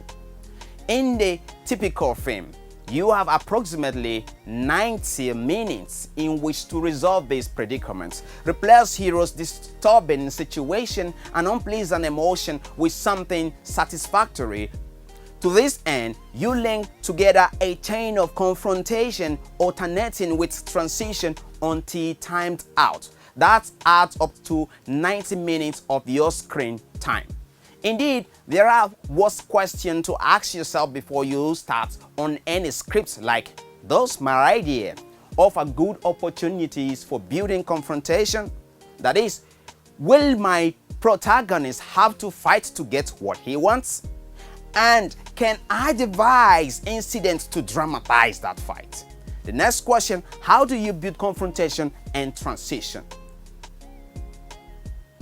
Confrontation, first, it breaks down into 3 elements: goal, conflict, and disaster. Now let's take the first one, confrontation dynamics, the goals. The act of confrontation. A story is compounded of desire plus danger. It begins when a central character commits himself to attaining a story goal in the face of opposition. It ends when he either succeeds or fails in his efforts. This means character starts a story with one state of affair and state of mind, he ends with another. A Great Gatsby begins with Gatsby seeking new contact with his first love. It ends with him betrayed and dead in his own swimming pool. Lady Sings begins with Billie Holiday working as a cleaning girl in the warehouse. It ends with her singing at the canal hall, with news flip flash forwards to her continued drug addiction and death at 44. Chinatown begins with Jack Gates agreeing to check on an allegedly unfaithful husband. It ends with both husband and wife dead and Gates in a state of shock. How do you move character from state of affair, state of mind X to state of affair, state of mind Y? You empower him forwards in twin ways of confrontation and transition. Confrontation are the backbone of your script. Big moments in which your story advances. As stated earlier, let me add it this way. A confrontation is a meeting of opposition forces. A time unified clash between them. It's based on a conflict of goal-oriented action. Someone wants to do something, someone else doesn't want him to succeed. They struggle to do something. The attaining of a new, different, changed state of affair, or the retention of an old and unchanged state. So, a confrontation starts with goals, mutually incompatible goals, which is to say, if character A gets his way, character B can't have his participants together in such a manner that they can join combat. Originally, this means a face-to-face encounter, but variations are possible. Witness the wars between lovers were by telephone. This issue is merely one of the imagination, the degree of creativity the scriptwriter brings to bear. Beyond the confrontation offer conflicting goals, which are specific and concrete, immediate, strongly motivated, and it must be established early enough. A few examples will clarify these issues. All right, now specific and concrete. Suppose character's goals is to win their acceptance, indeed friendship, of a woman in a riverfront house next door. Despite her silent antagonism, how can the audience know whether or not he really succeeds? How can the cameraman film appropriate footage of anything as abstract as acceptance or friendship? On the other hand, let's assume the same situation, but this time character's goal is to borrow woman's car. Not only is this photographable act instantly comprehensible to viewers, but it is also demonstrates the working fact of woman's acceptance or of characters far better than could any abstraction or generality. In addition, character's goals should be immediate. A good goal for confrontation purpose is one you can take action to attain right now. In fact, it's even better if you take immediate steps to achieve it. Time pressure adds urgency to any scene. Take the case above of the character, woman and the car. If character merely thinks it would be nice to be able to borrow woman's car someday, we haven't got much time to work with. Alright? If, on the other hand, character's infant's child has just taken down some letter fluid and getting child to the hospital fast is a matter of life or death, and woman's car is the only available transport, where the confrontation over borrowing the vehicle is going to come on hard and fast. Which brings us to yet another important point. The goal in the confrontation should be strongly motivated. Frivolous, unmotivated, or weakly motivated goals seldom throw confrontation into appropriate high gear. Those strongly motivated, in contrast, may speed your story to new peaks of tension. Alright, back to characters and the woman. Characters with charged life at stake obviously is highly motivated. He will fight to get use of woman's car. Alright, what about woman's? However, where does she stand? Suppose, for example, that refusing to loan her cars isn't just a matter of notion with her. Rather, her early antagonism is an intentional plot designed to hold contact to arm's length. She's rented this waterfront house because the state prison is just across the river, and her convicted husband planning an escape.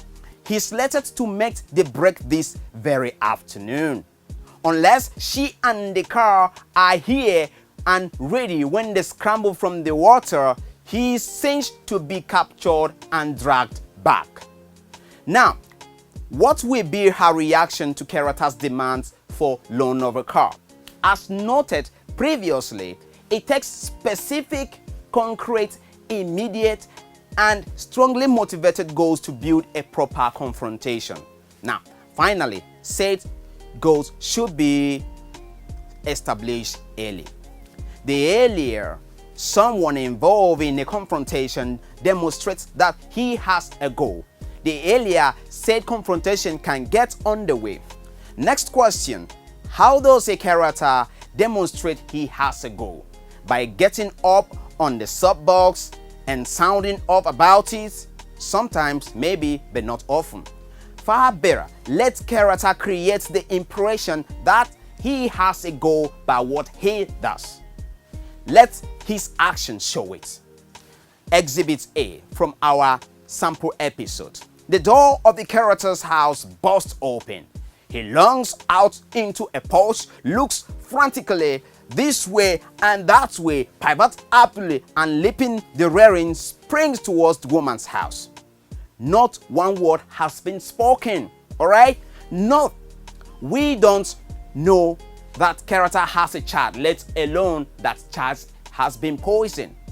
But because of the way character is behaving, we do know something is going on, and we have reason to believe it on the important side.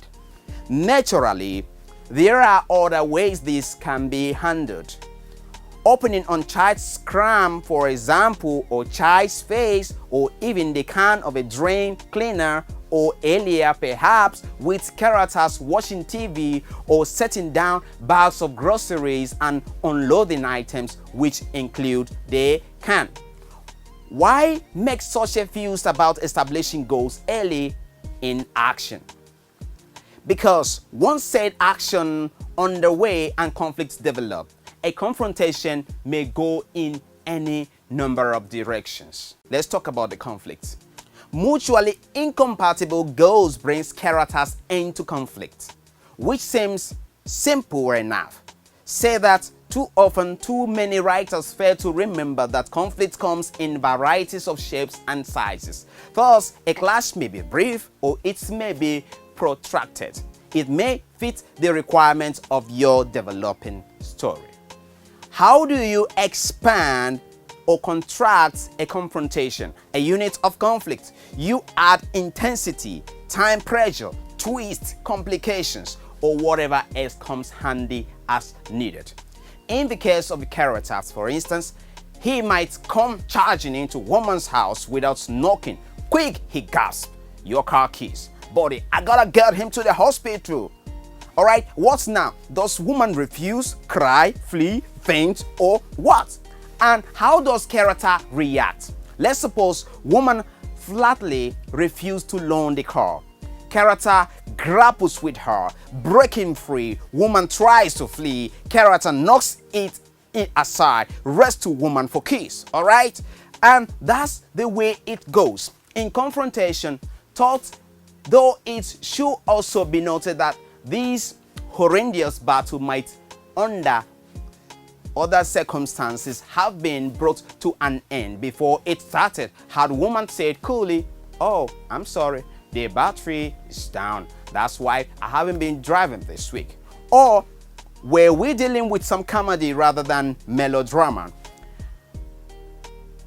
An involved scheme on character's part to get car away from the woman for whatever reason might have ended with the vehicle character at the wheel rolling into the river. That takes us to confrontation dynamics, the disaster. All right, confrontation starts with goals, then conflict is added. It ends finally in disaster. Disaster, all right, a new and unanticipated development which worsens character's situation, or if you prefer, one which offers unforeseen consequences for characters, or one which raises intriguing in regards to characters' future. Consider the potentialities in our car loan episode. Characters knocks woman's gun aside, race to her for the keys. Only then, new and unanticipated development. Woman jerks free from the fraction of a second and hauls the keys out the window into the river. Disaster, right? Character situation is worsened. Confrontation has ended with him the loser in the conflict. Just at the moment he thought he'd won, also happy day. It's giving us a strong curtain. A strong curtain, obviously, is a term of the nature is striking unanticipated development that come in suddenly. In fact, act as cliffhanger, a shock device to freeze the audience attention with an implicit what on earth will character do now? Well, what he'll do is a vital question. Further, it brings us to another second dynamic element, transition. The act of transition. All right, transition is a bridge between battles, non-conflict action that carries your character from one confrontation to another. All right, for all practical purposes, it takes in everything in your film which is in confrontation conflict. The trivial of living, the chances of meetings, the casual chats, the buying of groceries and eating of meals and brushing of teeth goes into transition. Yet it isn't all quite as loose as it seems, for transition has its own unifying elements. All right, the element is preoccupation. Preoccupation with what will I do now? Factor that's the aftermath of the preceding confrontation disaster. In other words, character may drift from here to there, talk of this and that, involve himself in which or wherever, but always one way or another, whether by implication or oblique reference or side issue development. You, the writer, sees to it that he is still pondering his future in his next steps. All right, this being the case, transition constitutes a dynamic element in your story, just as much as does the confrontation. By no means is it mere waste of space or empty lines, for through this tacit focus on the future, transition provides the motivation, justification, springboard from which character plunges into his next confrontation.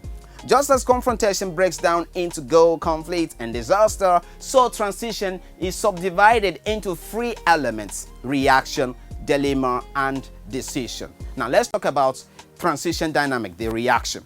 Reaction works this way. Overwhelmed by the disaster of confrontation, one character reacts to it in a characteristic fashion.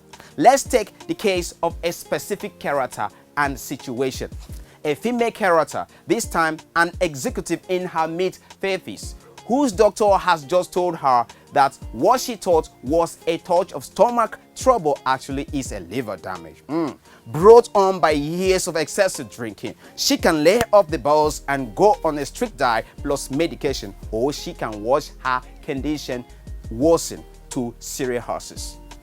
Exit executive, back out on the street. What is her reaction? Shock, rage, disbelief, helplessness, hopelessness, or panic? That will depend, of course, on her character, the kind of person she is, a matter in which you, the writer, as a psychologist, should already have pretty clearly in mind. Whatever the answer, you will need to devise ways to reduce her response to photography form. some sort of doing a cameraman can capture it on film. Let's take it simple. What will you do if you were a long-time heavy drinker? Reaction under the impact of a sudden paralyzing shock. Habit says grab a quick drink, right? So you scuttle into the nearest cocktail lounge there to gulp down a double vodka. Vodka's an old rule with you to keep you breathlessly on the job, as the art say. In the same moment, calling for another. By the time number 3 is down, the harsh, a greasy-looking type has moved to stood beside yours, smiling in an appropriately unctuous fashion. How about letting him buy the next one? You can cut him off with a tart. No thanks. But his stride shakes you. Do you look that bad? And whether the answer is yes or no, one thing is certain. You've got to bring yourself under control. You've got to face the silence question. What do I do now? It's a state of affair we label dilemma. Alright, now that brings us to transition dynamic, the dilemma. On a film, dilemma may take the form of anything from deliberation to discussion, from driving down endless roads or walking across endless landscape to praying for divine guidance. Female executive has her own pattern. Abandoning the cocktail lounge, she hurries home to her apartment. There, ignoring a convenient vodka bottle, she sets about stirring up a batch of a thick chocolate fudge. That's at least we get her away from the vodka. Keep her hands busy while she thinks things through. Only then a wave of guilt overwhelms her. Holding down her weight is an eternal battle for her. She even suspected there is a link between that and her drinking. Yes, here she stands, mixing bowl in hand, stirring in more brown sugar and more chocolate. Anguish erupting with a choked cry, she hurls the force to be in the trash pit, bow and all bursts into tears and rushes to the bathroom. Now, however, she finds she can't even be satisfactorily sick. All that's left for her is to stand leaning on a washbowl, staring into the mirror at her tortured, tear-streaked face. The real problem, she knows, is that drinking is not just a pastime for her. It's a defense. Fighting her way up through the ranks to the top help her background gave her. So she's drawn in courage from a bottle, and when tension strict her too tight, she relaxed the strain with more of the same. Now, if the doctor's to be believed, that period is over. If she wants to leave, that is. Yet, how can she quit? Popularity has never been her strong suit. The fight she's fought have bred far too much bitterness for that. Now, let's talk about transition dynamic, the decision. Decision comes finally.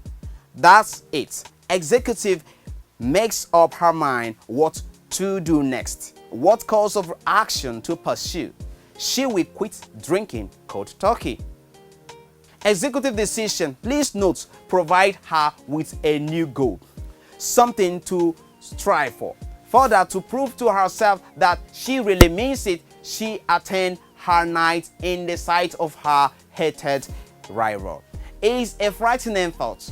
A drink would do so much to bolster her resolution. Her knuckles go white as she grips the washbar. Then, with a convulsive twist, she pivots straight to the kitchen, seizes the vodka bottle, and pours its content down the sink. And there you have the pattern on which is based the art of confrontation. Goal, conflict, disaster, reaction, dilemma, and decision. It's a sequence which you repeat time after time till you reach the end of your film. Now, one word of warning. In developing this example, note that I have left executive alone most of the time. This can be dangerous.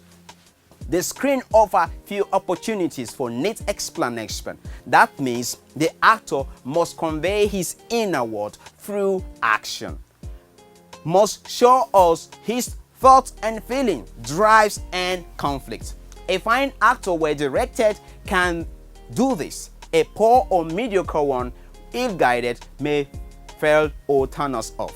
Be careful of asking too much in these regards. Better to write the beat for two, not one, most of the time, or to plan on cutting away to parallel action. The neck you may save will be your own. Now let's go on to the next item, the matter of secondary function. Failure to understand and use the secondary function on confrontation and transition in your film script is to throw out some of your most helped tools. Thus, in addition to moving you forward, confrontation and transition perform three valuable services. 1. Regulation of excitement and acceptance. 2. Establishment and exposition. 3. Spacing and pacing. What can we say about each of these categories? Regulation of excitement and acceptance. Conflict is what creates tension in your viewers. So to add excitement to a dragging screenplay, you increase the proportion of confrontation to transition in terms of numbers or running time or both. For case in point, consider the well-nigh obligatory car chase, carrot combats, and mattress mauling in a host of recent pictures. If your scripts lack logic and believability, on the other hand, the solution often is to build up the transition, particularly emphasize the logic of your hero's action and the clear sense, nay, inevitable of the choice of goals.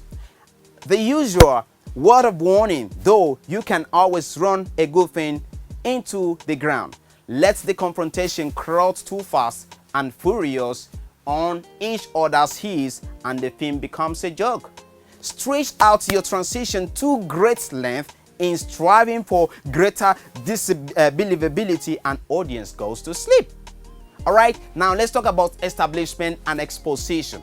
I group these elements together because by and large they are two sides of the same coin. So much for confrontation, transition, master them and you will have tools that will serve you in many a crisis. As a case in point, consider the problems you will face when you break your story treatment down into step outline. Now let's talk about rigidity. Some writers sometimes make the claim that the confrontation and transition patterns is unduly mechanical. Alright? Actually, however, the events of your own life fits within it.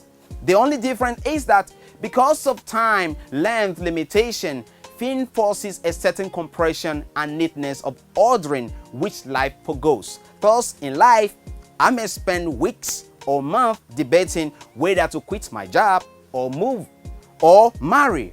On film, quite possibly, I will have only a couple of minutes running time to do so.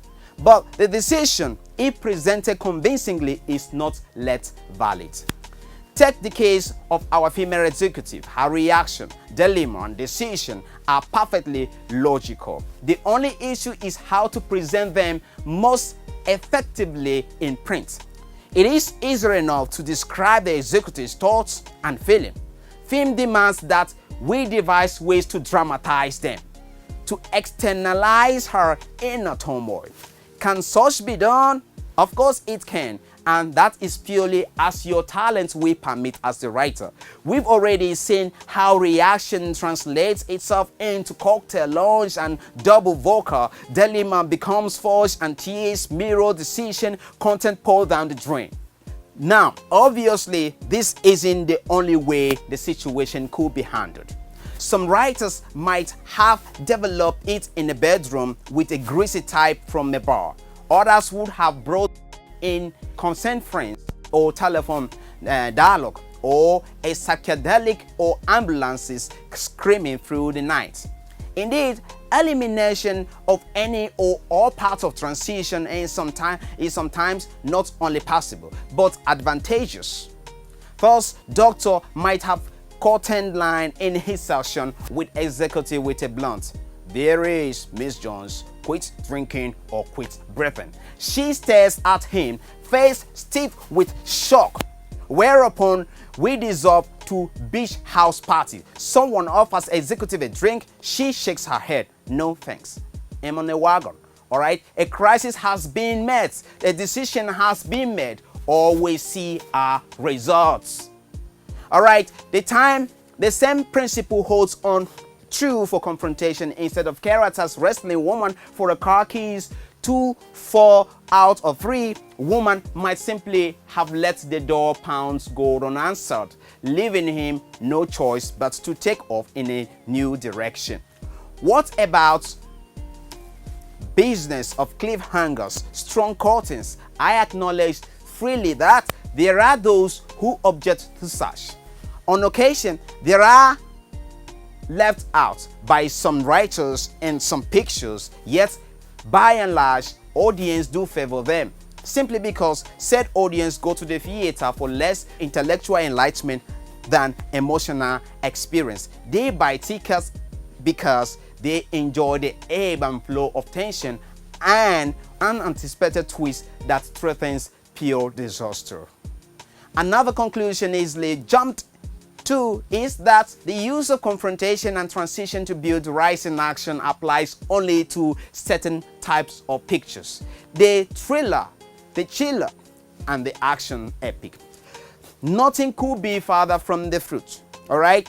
The moment's purpose becomes apparent, whether that purpose is explicit or implicit.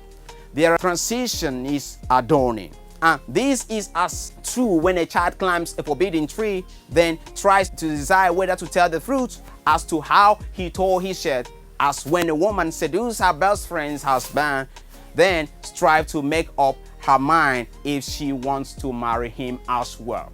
In a word, the pattern of confrontation and transition are eminently fluid. To accept them as false or mechanical or rigid is pure self-delusion. All right, thank you for taking out your time. Now let's go on to the exercises. Exercise 3. The first one. Now that you have your story treatment, write the scene outline. Go through the story and spare each scene line by line to the end of your story. Mind you, in one location, you can have many scenes: a passage in the house, living room, house premises, house gate, etc. Film is visual, and thus the camera must capture every location. Now, the second exercise. Describe the events that happen in every scene in details. This description should be written in present tense. Detail your character body language and emotion that can be captured on camera. 3. Your dialogue should be brief. Make use of all dialogue functions discussed above. There should be hooks, continuity, reality, where many people are in a scene. The fourth exercise. Describe the scenes. People are watching and need not plenty dialogue. Talk less, show more. Establish conflict early in your story. Make use of confrontation dynamics mentioned above and relax such for transition to take place. There should be a break, transition. After every obstacle your character overcomes before another danger sets in, you continue in this pattern till you reach a peak which will end your story. All right, see you again in the next session. Quick reminder, with these tutorials, you will certainly turn any idea into a professional screenplay in 4 weeks or less. Click the link in the comment section to grab my complete ultimate screenwriting resources giveaway. I'm talking about resources you will use to model your techniques and style, irrespective of your background or the genre category you may be writing from. Meanwhile, enjoy these free tutorials that cost not less than $5,000 at some typical academy. So do me a favor by subscribing to this page and ring the bell for more educative, entertaining and creative content. I remain Innocent Ilsha, aka Don 3ple-ig. Like I always say, be optimistic, be open. If opportunity don't come, you create one. Peace. How to format a screenplay. That's what we're going to take first. You've plotted your story, develop your characters, and have written a scene-by-scene outline of your story. Now you are ready to write in a professional screenplay format. Keep in mind that screenplay is visual and your characters' actions move the story forward from scene to scene. Actions show the audience what it needs to know. Your character's dialogue supports the actions. Seeing a character do something is far more powerful than having him or her talked about it. Think of a scene as a unit of action. In each scene, define who, that is the character or characters, what, the situation, when, the time of the day, where, the place of action, and why, the purpose of that action. Scene headings. Each time your character moves to different setting, a new heading is required. Scene headings are typed on one line with some words abbreviated and all words capitalized. The various elements of scene headings must be arranged in a specific order. Specifically, the location of the scene is listed before the time of the day when the scene takes place. Example, a scene set inside a hospital emergency room at night would have the following headings. Interior, hospital emergency room, night. Interior is always abbreviated INT and exterior is abbreviated EXT. A small dash hyphen on your keyboard separates the location of the scene from the time of the day. Leave a two-line space following the scene headings before writing your scene description. Something like this. Scene description I typed across a page from left margin to the right margin. All right, take a look at this particular format. Interior, hospital emergency room, night. A crowded hospital emergency waiting room, clean but cheerless. Sick and injured people sit in plastic chair lined up in rows. A TV mount near the ceiling blares a sitcom. No one is watching. A man mounts softly as he presses a bloody gas pad against his forehead. A woman cradles a lifeless infant in her arms. Kathy sits at the end of the first row of a plastic chair. Her head is bent over and she stares intently at the floor. Now, names of characters are displayed in all capital letters.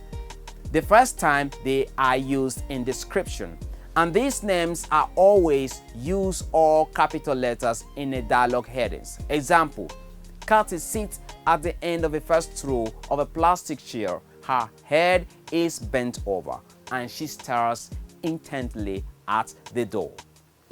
The names of characters that have no dialogue are not capitalized, while when mentioned in scene description. For example, captures on, as you can see, it's being captured here. A man moans softly as he presses a bloody gas pad against his forehead. A woman cradles a lifeless infant in her arms. Sounds the audience will hear are capitalized. For example, roar or whistle. In the complete guide to standard script formats, authors Cole and Hack states, sounds made by characters are not considered sound cues and do not require capitalization. Dialogue is centered on the page under the character's name, which is always in capital letters when used as a dialogue heading. Doctor, I'm sorry. If you describe the way a character look or speak before the dialogue begins or as it begins, this is typed below the character's name in parentheses. For example, Doctor, apologetically, we did everything possible. Here is an example of a complete scene in the screenplay format. All right, Interior hospital emergency room night. A crowded hospital emergency waiting room, clean but chairless. Sick and injured people sit in plastic chair lined up in rows. A TV mounted near the ceiling blares a sitcom. No one is watching. A man mounts softly as he presses a bloody gas pad against his forehead. A woman cradles a lifeless infant in her arms. Kathy sits at the end of the first row of a plastic chair. Her head is bent over and she stares intently at the floor. She raises her head slowly, brushes her long hair, sickly hair away from her face. We see fear in her eyes as they focus on the clock that hangs above the front desk. She twists a tissue between her fingers and is on her way that bits of it are falling on the floor. The door to the emergency treatment room opens and a middle-aged doctor dresses in a hospital green walks through the door towards Katie. Both of the chair are hurried towards her, towards the doctor. Doctor, apologetically, we did everything possible. Kathy gasps, what are you saying? Doctor, I'm sorry. Kathy screaming, no! All eyes in the waiting room are riveted on Kathy and the doctor. Kathy lunges as the doctor's beating her fist against his chest. Kathy, you killed him! Our scene ends here with Kathy's last words, but it could be continued with more dialogue and action. Note that continue, that is COTND, the abbreviation for continue, is added in parentheses next to Kathy name above. Continue is added here because Kathy has just spoken and is continuing to speak. Her dialogue was interrupted by a description of other action, not by another character's dialogue. There are bonus screenplays attached to this course for you to read and master, which is to tell something. Style, rhythm, the beauty of words arrangement may be developed artistically. Still, the language is never self-sufficient, but remains in the service of what is told. Thus, the motion picture language must not be judged by its artistic values alone, but by the service it renders to the story. The motion picture language is not the ultimate goal. Instead, the story is our ultimate goal. The best use of the motion picture language is not the one that plays artistically what the picture means, but the one that tells the content in the best possible way. All other efforts can be compared to the senseless, thus arresting sounding combination of words, or to the babbling of an idiot whose words do not make sense and consequently is no language. We shall investigate the motion picture language from the point of the view of its expressiveness. In the perfect fulfillment of its duty lies its beauty.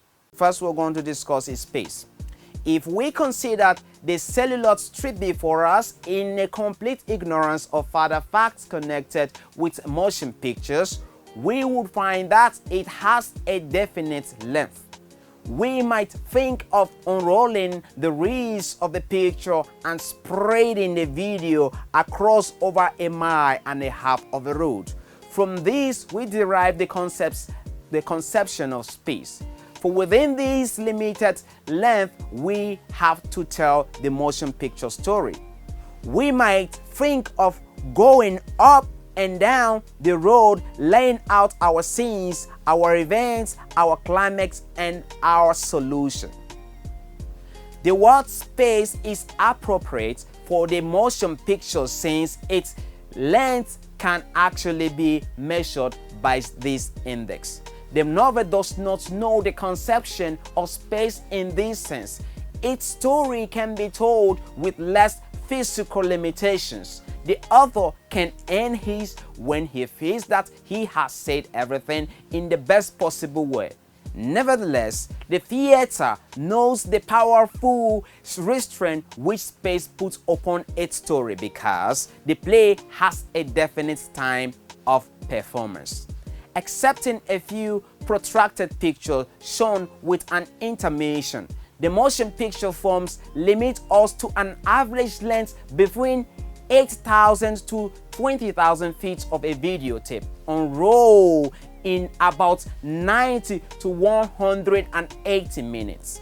While this represents a greater variance than is allowed by the exact time slot in television, for example, 30, 60, 90, or 120 minutes, less allocation for commercial.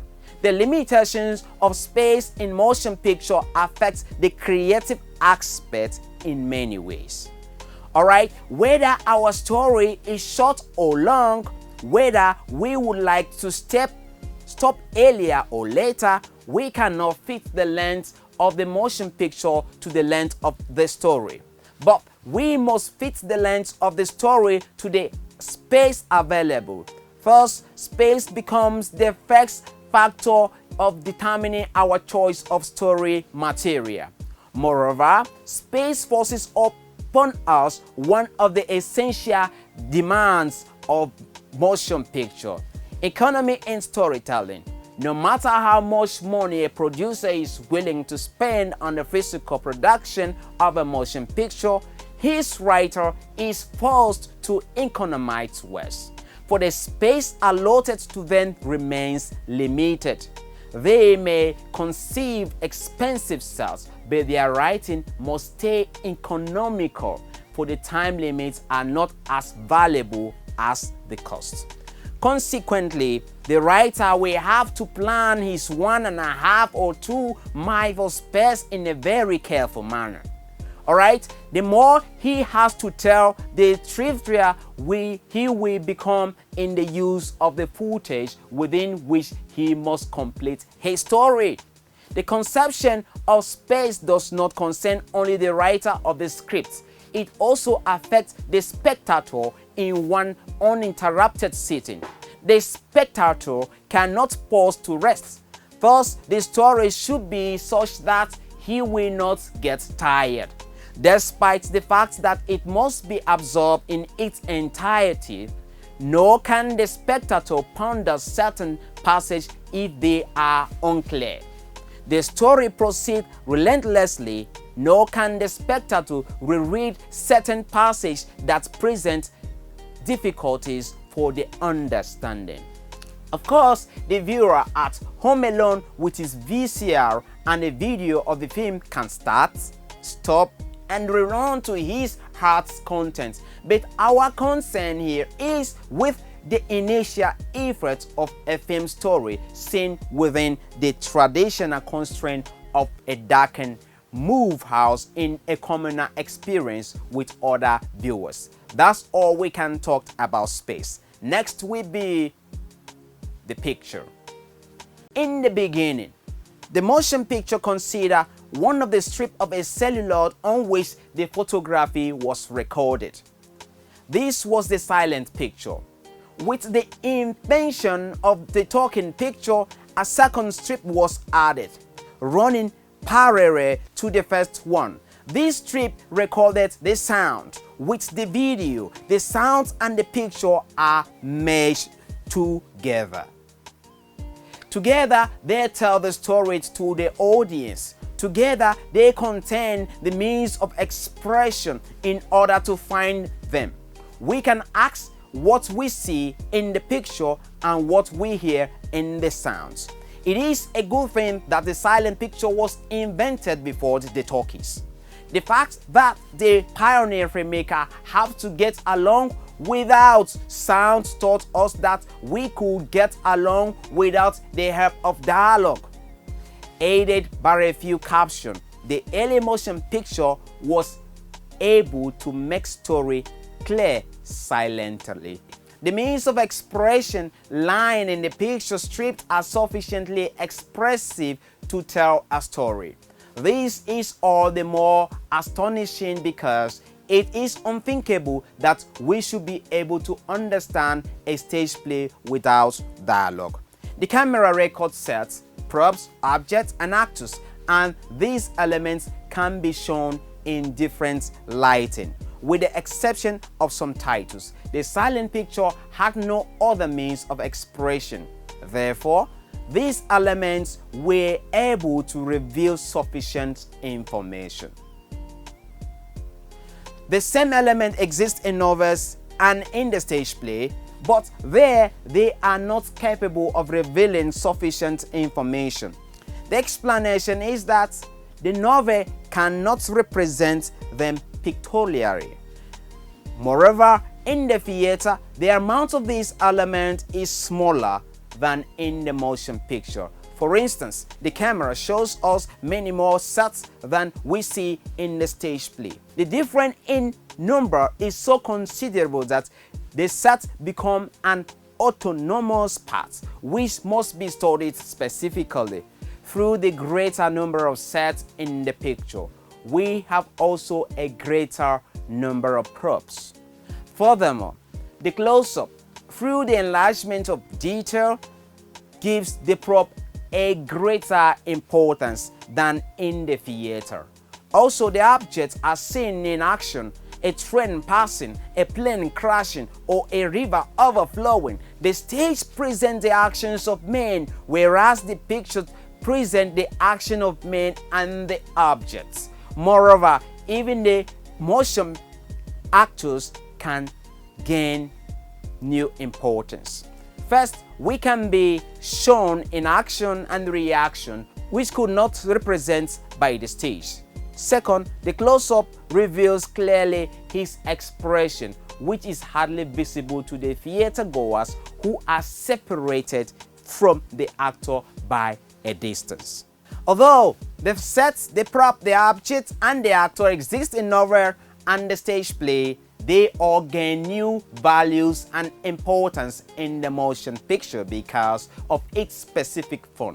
The difference is so great that when experienced novelists and playwrights must carefully examine their new capacities for revealing emotion before adapting their material to the screen. The sets. By sets, we usually mean the walls of the room. Alright? But in motion picture, we must enlarge upon this conception. We must define the set as any kind of surrounding or background. It can be a living room, or a mountain range, or a high open space. Okay? The importance of the set results from its connection with local or place. This can reveal that we are in a sauna or a library or a bathroom. Thereby, the set gives us a number of important facts. Furthermore, the set of a living room can be luxurious or simple, ugly or beautiful, old-fashioned or modern. Alright, it can thereby reveal wealth of taste or even the period in which it was built. Alright, let's talk about the prop. The prop can either be a part of the set or a part of the actor. In either case, it reveals a characterization. If we see vegetable lying in baskets, the set is characterized as a market. If we see evening gowns hanging in shop window, the store is characterized as a ladies' dress shop. The quality of the gowns can characterize the shop as youth-oriented or seduct. Alright, if the prop are part of the actor, they help to characterize his personality. The man who wears glasses may need them to see well, or he may use them to conceal his identity. But that is a contradiction, and it represents a specific effect. There are props connected with certain actions. If we see a man with fishing rod, we assume that he goes fishing. A tennis racket carries the characterization of a tennis bearing a characterization of a tennis player. or even the intention to play tennis. It is tempting to say that the prop in the motion picture takes the place of the object in the novel. The novelist may say an elegant woman. The filmmaker may show her in a meek cut. The novelist may say a messy room. The filmmaker may show empty cans on the floor. Let's move on to the next item, the object. The difference between objects and prop must not be defined too strictly. Both are things without life. But we can say that the object has the possibility of action. We can consider a car, an airplane, a ship, a volcano, a torrent, or even a rain cloud as an object capable of action. This potentiality is important. It is enough for us to see how man takes gun from his drawer in order to understand he is intending to shoot somebody. Alright, but beyond that, a dramatic or even emotional charge may be attached to the object. For instance, a police officer loses his gun to a killer through his own fault. Subsequently, his power is shot with that same gun. The identity of the weapon powerfully motivates the officer's haunting self-reproach. Now, let's talk about the actor. The look of the actor already reveals a characterization. An actor can look like a violent or a kind person, alright? Like an intellectual or a moron. Beyond this constant characterization, the actor can express momentally and changing moods such as fury, pain, resignation, submission, love, jealousy, or fatigue. At times, such expression let us understand either a happening which took place before or an intention which the actor is about to execute. At times, it may be enough to show the actor's reaction on close-up of a man who sees his rival kiss the heroine is enough to expose an important dramatic conflict. If his painful expression turns into resignation, we know that he intends to give up on the woman. If he turns to jealousy, we know that he intends to fight for her.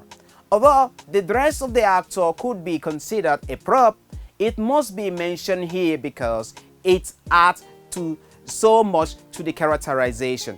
Consider information given by a medical smock, a Red Cross uniform, a Salvation Army dress, but civilian dress also gives us information. It can be expensive, it can be elegant, it can be neglected, it can be poor, it can be soiled, or it could be clumsy. It can be an evening gown, a sport clothes, or overalls. It can be a modern or period costuming. Beyond that, an elegant dress can be torn, a coat unbuttoned, just like this, a collar open. Together with other information, such dresses can tear an entire happening. Moving on, let's explain briefly the next item, the sound. Alright, we should not consider the invention of sound films as an important revelation, but simply as an addition to the already existing means of expression. The vital function of sound overshadowing all its other application lies in the dialogue. That's all we can take for the sound. The next is the dialogue. The possibility of letting the actor speak seems to make the motion picture equal to the stage play, but the dialogue in the motion picture has different values. You can read the dialogue of a stage play and understand the whole action without further explanation, but you should not confine yourself to the reading of dialogue in a screenplay if you want to understand the happenings. The difference is that the dialogue in the stage play is the principal means of expression, while in the motion picture, the dialogue share its roles as a source of information with all other elements which were mentioned before and which are yet to be investigated. This raises the question of how big a part the dialogue should play in the telling of a story. Soon after this new field was opened, there were great disputes among the movie makers as to the use of dialogue.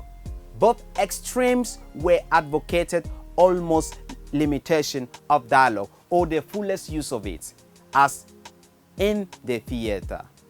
People speak in real life and therefore they should speak in motion picture, alright? It would be senseless to despise the use of dialogue, but it must be put in its proper place within the frame of the whole. Two considerations will help us to determine its function. We must realize that dialogue is by far the easiest way of exposing facts. It is the simplest source of information for the lazy writer. Therefore, he is tempted to exaggerate the use of dialogue and then neglect other elements. This leads to one extreme. As an extreme, it should be avoided. Although dialogue is the simplest way for the writer to convey facts, it is not the easier ways for spectators to receive them. The spoken word is difficult to absorb. Every orator, every listener to the public speeches, and every student in school knows how tiresome it is to listen to a long speech. Soon, the power of concentration dissolves. Dialogue is more interesting than the long speech. Inasmuch as two people are speaking, the quicker the dialogue changes from one to the other, the better monotony is avoided. But even so, our capacity to absorb through the ear is limited. Therefore, although it is tempting outlet of information for the writer, it is also a dangerous one because the audience may get tired and then refuse to understand. One picture is worth 1,000 words. It is a peculiarity of the modern human mind to be fascinated by the visual effects while easily growing tired of listening. The impression which we get through the eyes have an almost hypnotic power over us. It is easy for a spectator to live during a speech. It is possible for him to live a stage performance, but it is difficult to drag him out of a movie house even though the picture may be awful. For this reason, it may be wise for a filmmaker to depend more on the visual source of information than on dialogue. The filmmaker should try to make his story understandable without the spoken words. In this way, he will learn how to handle the other means of expression to the fullest extent. Later, he can set this rule for himself. Dialogue should be used when all other means of expression are exhausted and cannot contribute any further. Dialogue should be the last resort. Then it will be in the right place. Moreover, there is a very practical consideration which imposes almost economy of dialogue. Overly talkative picture will bore audience in foreign houses where a different language is spoken. We have come to the 9th item, the noise. Alright, dialogue is not the only function of sound. There is another one which we might call noise. Footsteps, a moving car, a woman excelling in ecstasy. Any kind of action is accompanied by a certain kind of noise. It would be questionable to have a gun go off on the screen without hearing the noise of the shot. Alright, it would be far-fetched to see a train without hearing the noise of the wheels on the rails.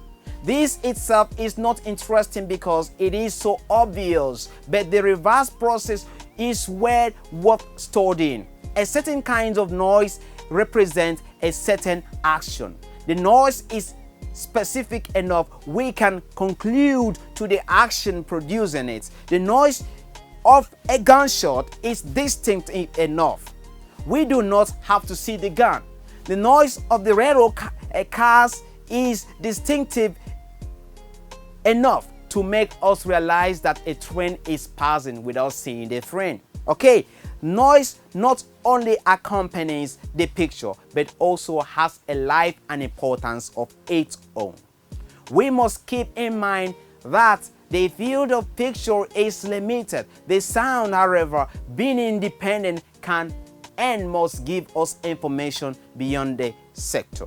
In this respect, noise is valuable. It tells us more than we can see.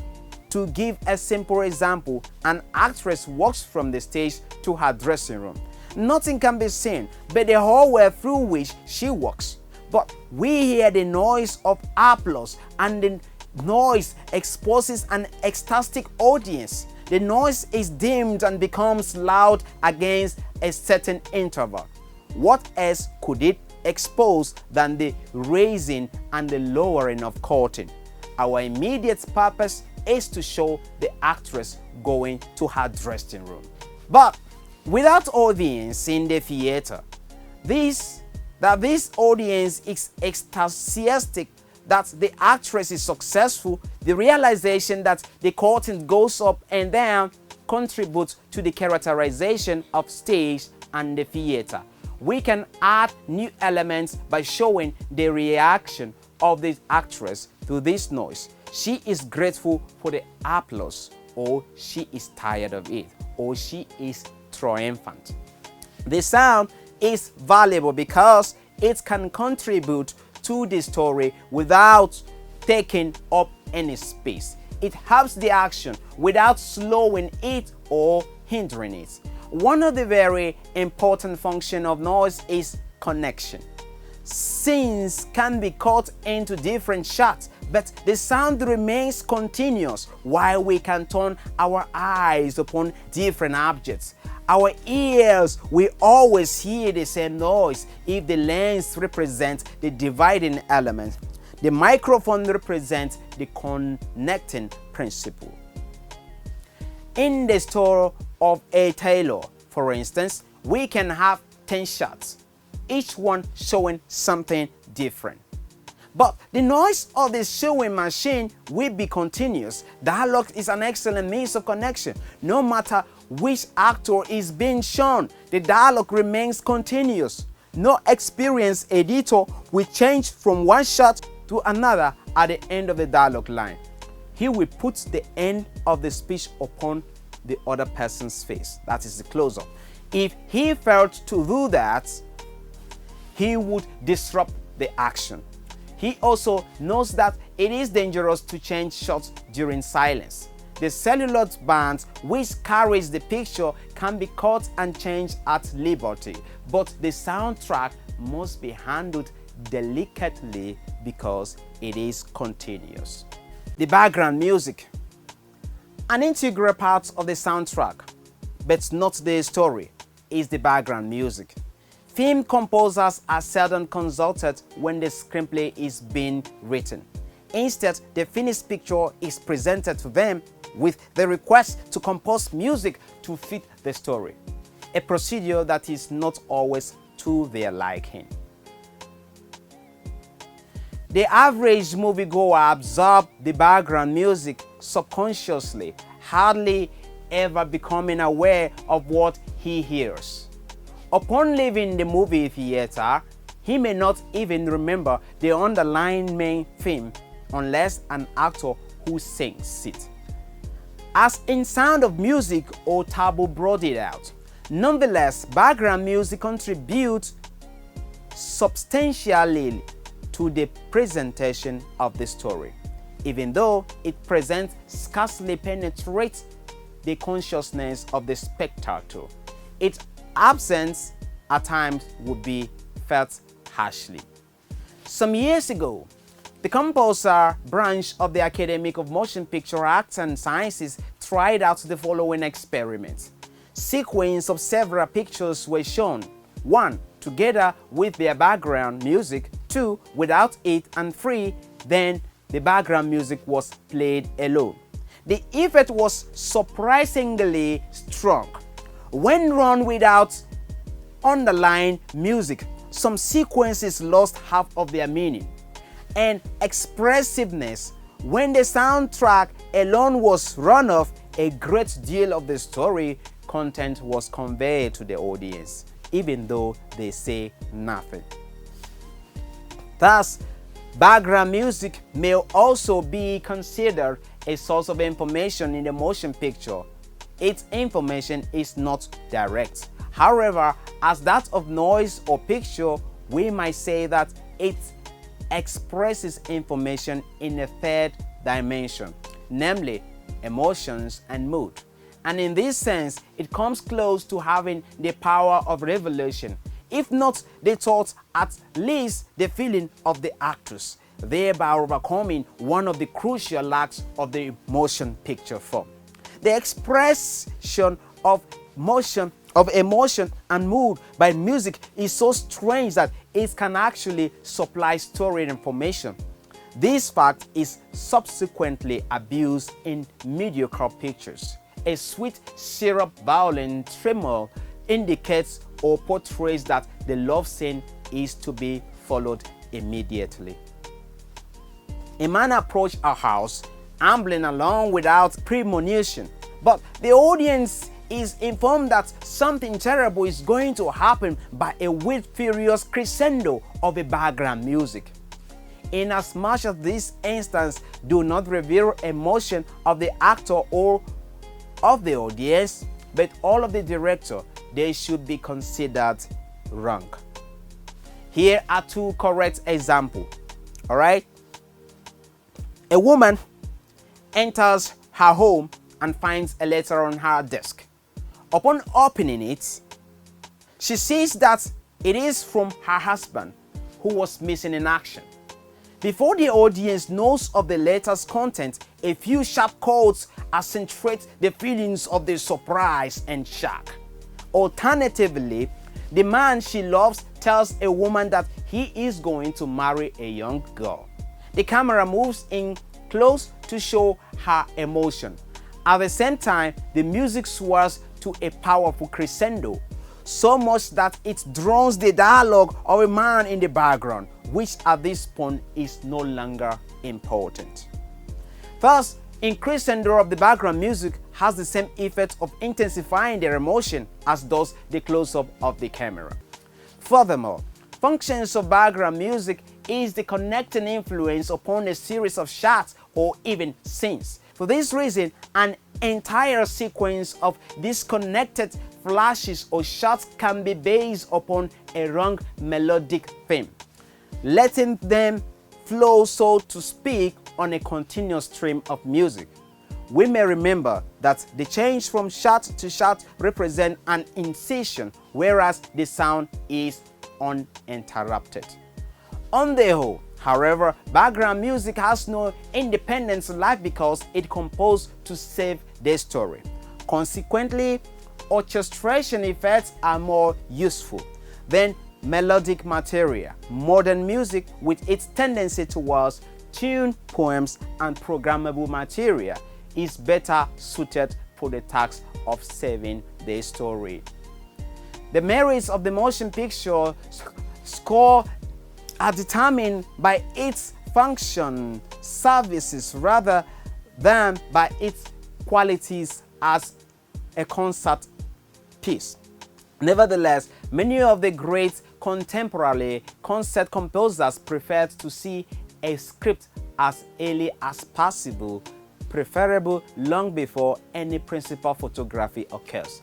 And it is actually film, as in The Preacher's Wife of 1996, which contains both the religious and secular music conceived for the special ability of sacred pop diva Whitney Houston, who plays the wife. Much of the modern film music is in fact more than simple background enhancement for a film director's vision, as attested by the yearly smash hit single and soundtrack album that are spawned by both second-rate and blockbuster motion picture. We believe explaining these themes will help you a great deal as you embark on your screenwriting career. Here are your practical exercises for this section. Exercise 4. Number 1. Professionally, write a 1 to 3 scenes of your script or an idea. 2. There should be more description and less dialogue in your written scene. How many minutes can you sum up these 3 written scenes? And the 4th one is identify any prop in your written scenes.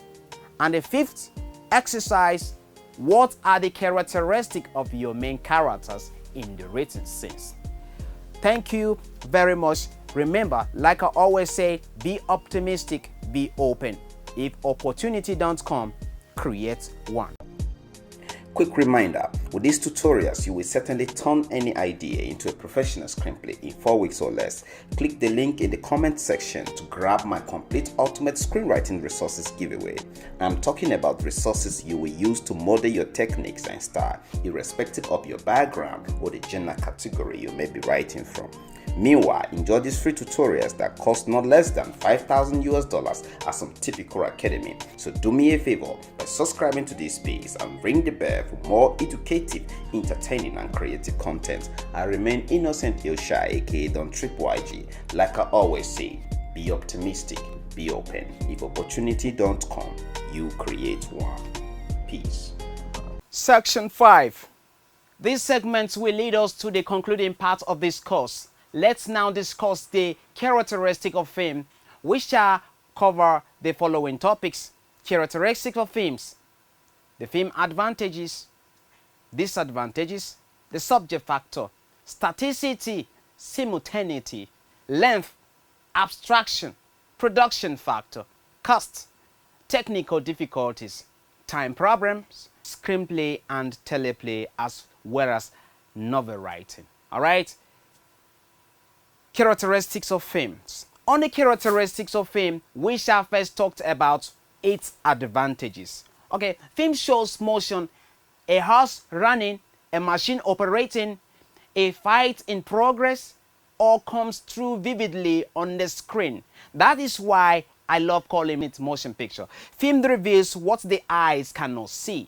With time-lapse photography, you can watch a plant grow in a minute. Slow motion reveals how the magician performs his tricks. It can also show when a football player is faking an injury. Animation lets you see the moving parts without or within an engine. Film transcends time and space. It enables you to stretch the minute to 10 or reduce it to nothing. To jump from Kaduna to Lagos, from New York to London, from Moscow to Peking. Films is visual. The importance of this comes into focus when you realize that human beings learn at least 75% by sight. Like many people, they will prefer this video into the PDF file of this particular course. All right, that's the importance of filming. Film may have color or sound. Color isn't always an unmixed blessings, but there certainly are some things you can show properly without it. The looks of growing grain, for instance, or a diseased tissue, painting, fashion, hair colors, and so on. Sound in turn may change the whole world. Film reveals, as well as our reactions to it. Witness the horror perpetrated via soundtrack.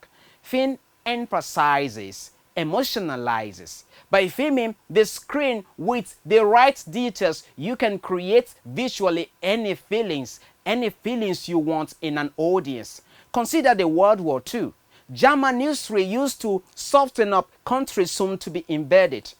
Their graphics portrays of destruction wrought by Panzer Division and dive bombers to terrify viewers that they fled at the first rumor of attack. The first time you see a Chinese man, the first thing that comes to mind is courage and then revenge. It makes you careful when dealing with him. Film may offer extra attention and value. All right? A good curse in porn is film or a video in a suitcase unit include with a projector player and a screen or CRT. I want to show you a film, says the sales clerk who brings it. The time involved will be precisely 10 minutes. If you're not interested in my proposition after you see the picture, I will leave without a word. An incredible high proportion of the time, the prospect we agree, which clears the ways for the 10 minutes presentation, put together by the master sales psychologist and seen without interruption by secretaries or phone calls. That's all about the characteristic we can take under advantages. What about disadvantages of film? That takes us to disadvantages. So much for film advantages. Now what about the disadvantages? This breaks down into three categories: the subject factor, the production factor, and the use factors. Now let's take the first one, the subject factor, staticity. The subject does not move. Consequently, film is wasted on it. Even though camera movement may lend it some air of vitality. An example, consider the film which shows a painting.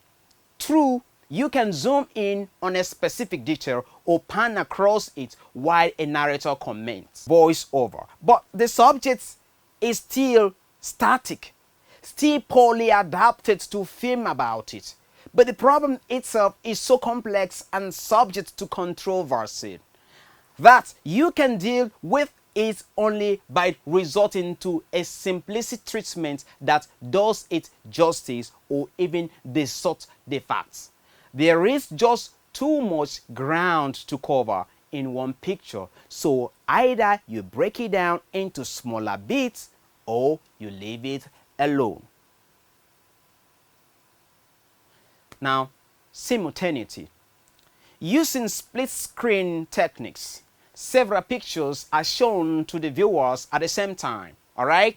Why gimmicky and often fascinating elements drawn into series of sequential development? This happens, and meanwhile this is happening, and this and this and this and that. Oh, fine. But if you have to show 17 things happening at once and there is no way of separating or categorizing them on the screen, oh my friend, you just have to forget it.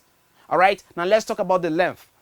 Much as in the case of complex subjects, you sometimes are confronted with topics which demand such a length of a film and running time as to make the practical. And this in spite of the fact that upon occasion, the entire history of Nigeria, for instance, has been compressed into a 3-minute montage. Consider, for example, various psychological or psychiatric case studies. Months, perhaps years of psychotherapy are involved with tied to clear-cut progress at any given moment. Anything you make of such will either have to oversimplify or to worsen into a boring sleeping the happy hours away movie. All right, now let's talk about abstraction.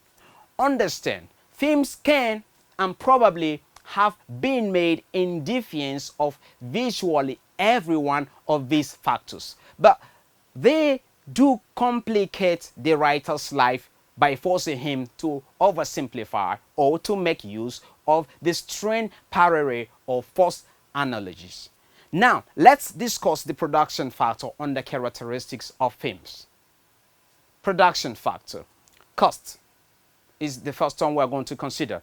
No doubt about it. Movie making costs money. I mean, a lot of money. But more important than cost itself, by far, is the ratio of expense to return. In other words, it does not matter if a new Cleopatra costs $50 million. If the box office returned a total of $250 million.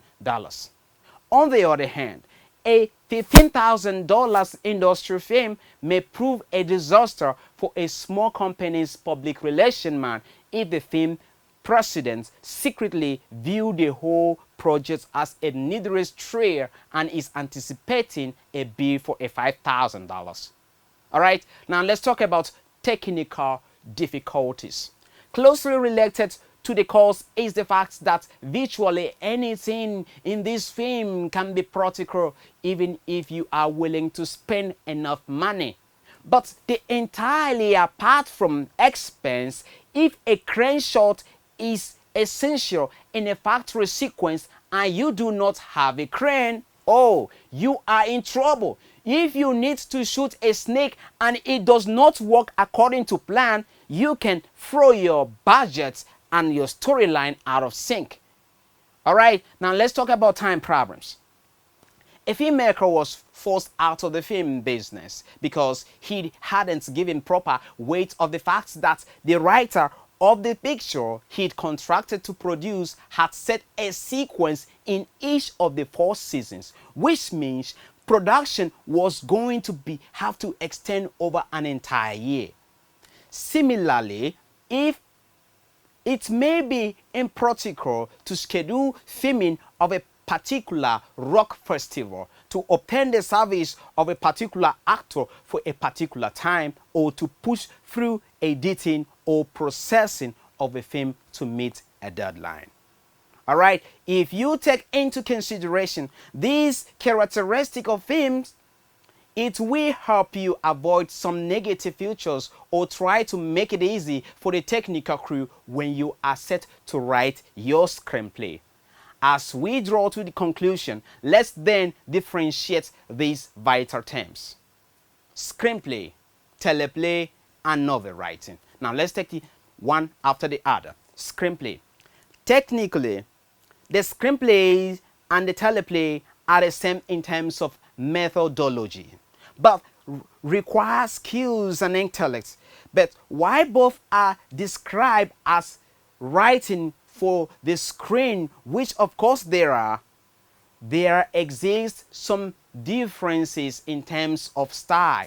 No matter how slight, as earlier mentioned briefly in this course, the screenplay is considered visual rather than oral.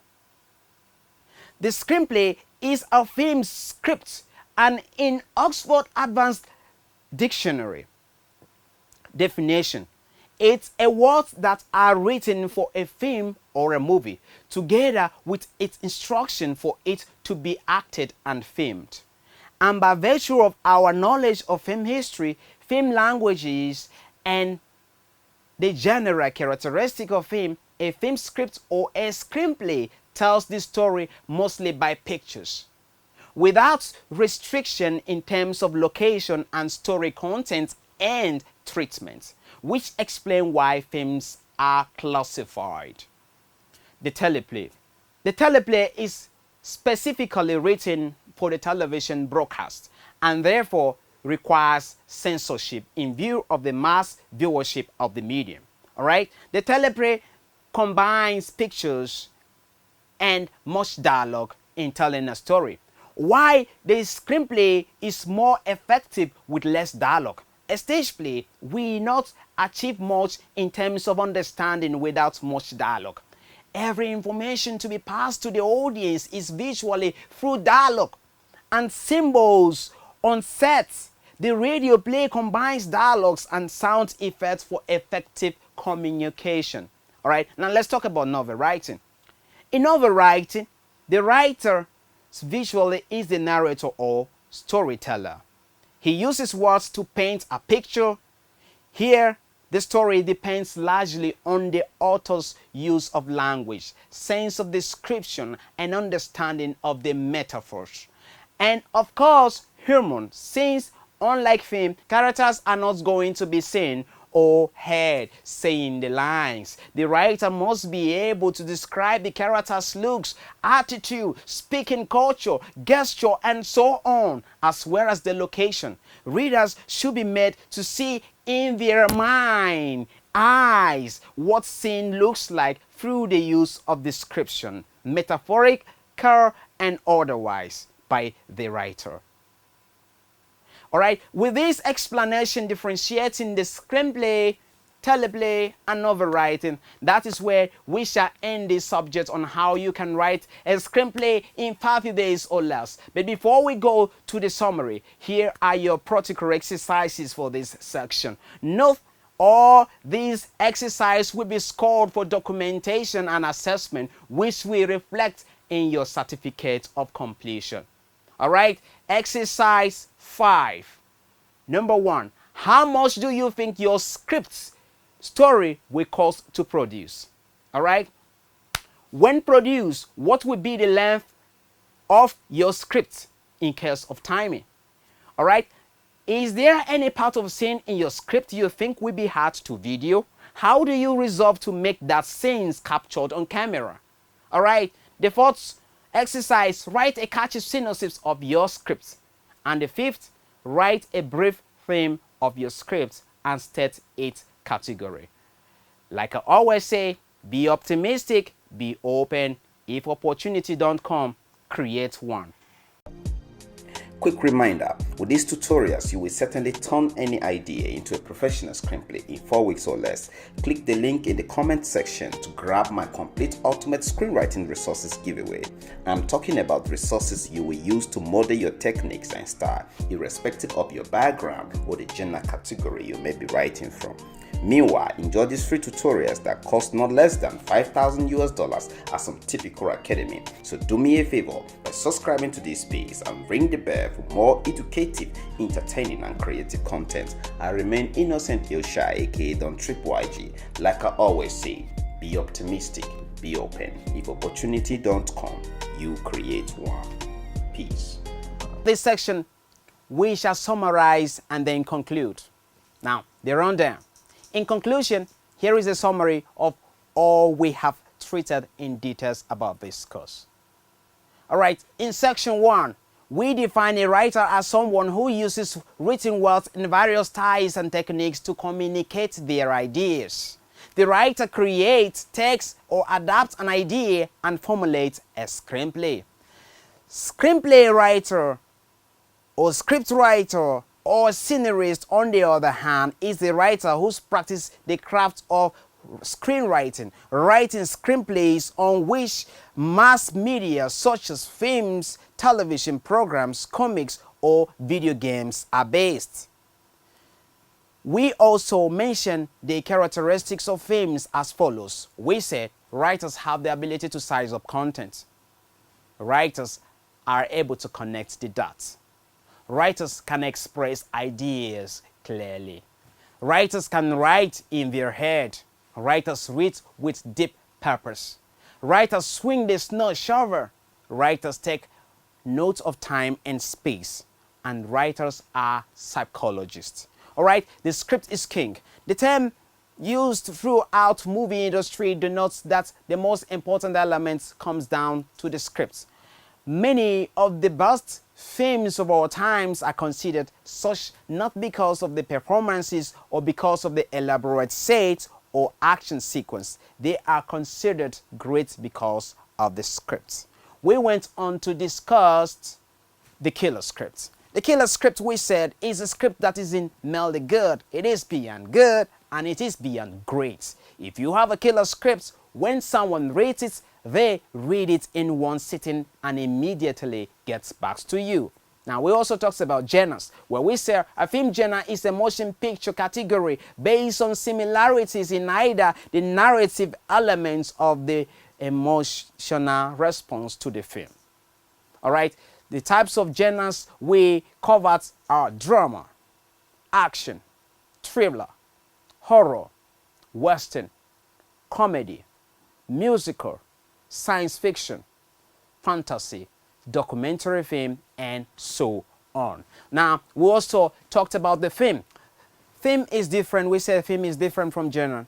A film addresses the question, what is it about? A story can be made deeper by adding a film. Examples of the things we mentioned were revenge, loyalty, love, forgotten love, justice, betrayal, friendship, fate, and so on. All right, under section 2, in section 2, we covered the following. We talked about the feature film. a film, also called motion picture or a movie, with a running time long enough to be considered the principal or sole film to fill the program. The notion of how long this should be has varied according to time and place. According to the Academic of Motion Pictures, Actor Sciences, the American Film Institute, and the British Film Institute, a feature film runs for at least 40 minutes, while the Actors Guild holds that it is 80 minutes or longer. Alright, the film story. We said a story is a record of how some imaginary person copes with life. A film story is a work of fiction designed for presentation in motion picture form. An effective film story, we said, is one that, when produced and released, puts audience into theater. It does this by the use of desire and danger to manipulate tension in viewers. One should be able to successfully poise people for action and relax them according to the pre-planned pattern. Alright, we talked about the film character, where we said a character actor or character actress is an actor who plays unusual, interesting, or eccentric roles. In a literal sense, or actors can be considered character actors since they all play roles, but in a usual sense, it is an actor who plays a distinctive and important role. Alright, we went on to discuss on how to plot a film, plotting a film. The most important common plot device in movie making is conflict between good and evil. In the first act, you get the audience hooked with an exciting premise or idea. The second act is used to introduce conflicts and get the good guys, or the protagonists of the story, into some troubles with an evil guys or evil forces, also known as antagonists. The third and the final act is for the climax of the story and where things come to a close. Alright? The last piece of advice we receive on how to plot a film script involves the third and the final act of the story. This is commonly where the good guy overcomes the odds and prevails against the evildoer. We also talked about the premise, where we say premise of a film or a screenplay is the initial state of affairs that drives the plot. Most premises can be expressed very simply, and many films can be identified simply from a short sentence describing the premise. Alright, now we talked about the synopsis. The synopsis is a summary of your story. You just want to give a quick rundown of what the story is about. This is another one of the tools that both help you before you write. It gives you a short, tight picture of your story. Alright, talked about film treatment. A film treatment is a piece of prose, typically the step between scene and first draft of the screenplay for a motion picture, television program, or radio play. It's generally longer and more detailed than a synopsis, and it may include details of the directorial style that an outline omits. Treatment reads like a short story but are told in the present tense and describe events as they happen. Okay, now talked about development. The idea is just the starting point. You're going to turn them into an exciting story. Keep thinking of additional ideas and variations of the plot. Alright, talked about scene outline. You must outline your story before putting it into screenplay form. Write a full scene by scene outline of your entire story from the beginning to the end. List every single scene in the movie and fill in the details for each scene. Now, scene description. The scene description is the shading. It is more than simply describing physical action. It needs to draw the reader into the story world and storyline. Dialogue, we said, is a portion of the script which people talk. The things they say word for word. Alright, now we'll talk about dialogue function, where we say dialogue has some primary functions, some main jobs to do in script writing. They fall into three categories: dialogue function, dialogue continuity, and dialogue realism. Alright, now writing dialogue. Alright, A far better approach and golden rule in writing dialogue is to show, not tell. Your dialogue should be brief.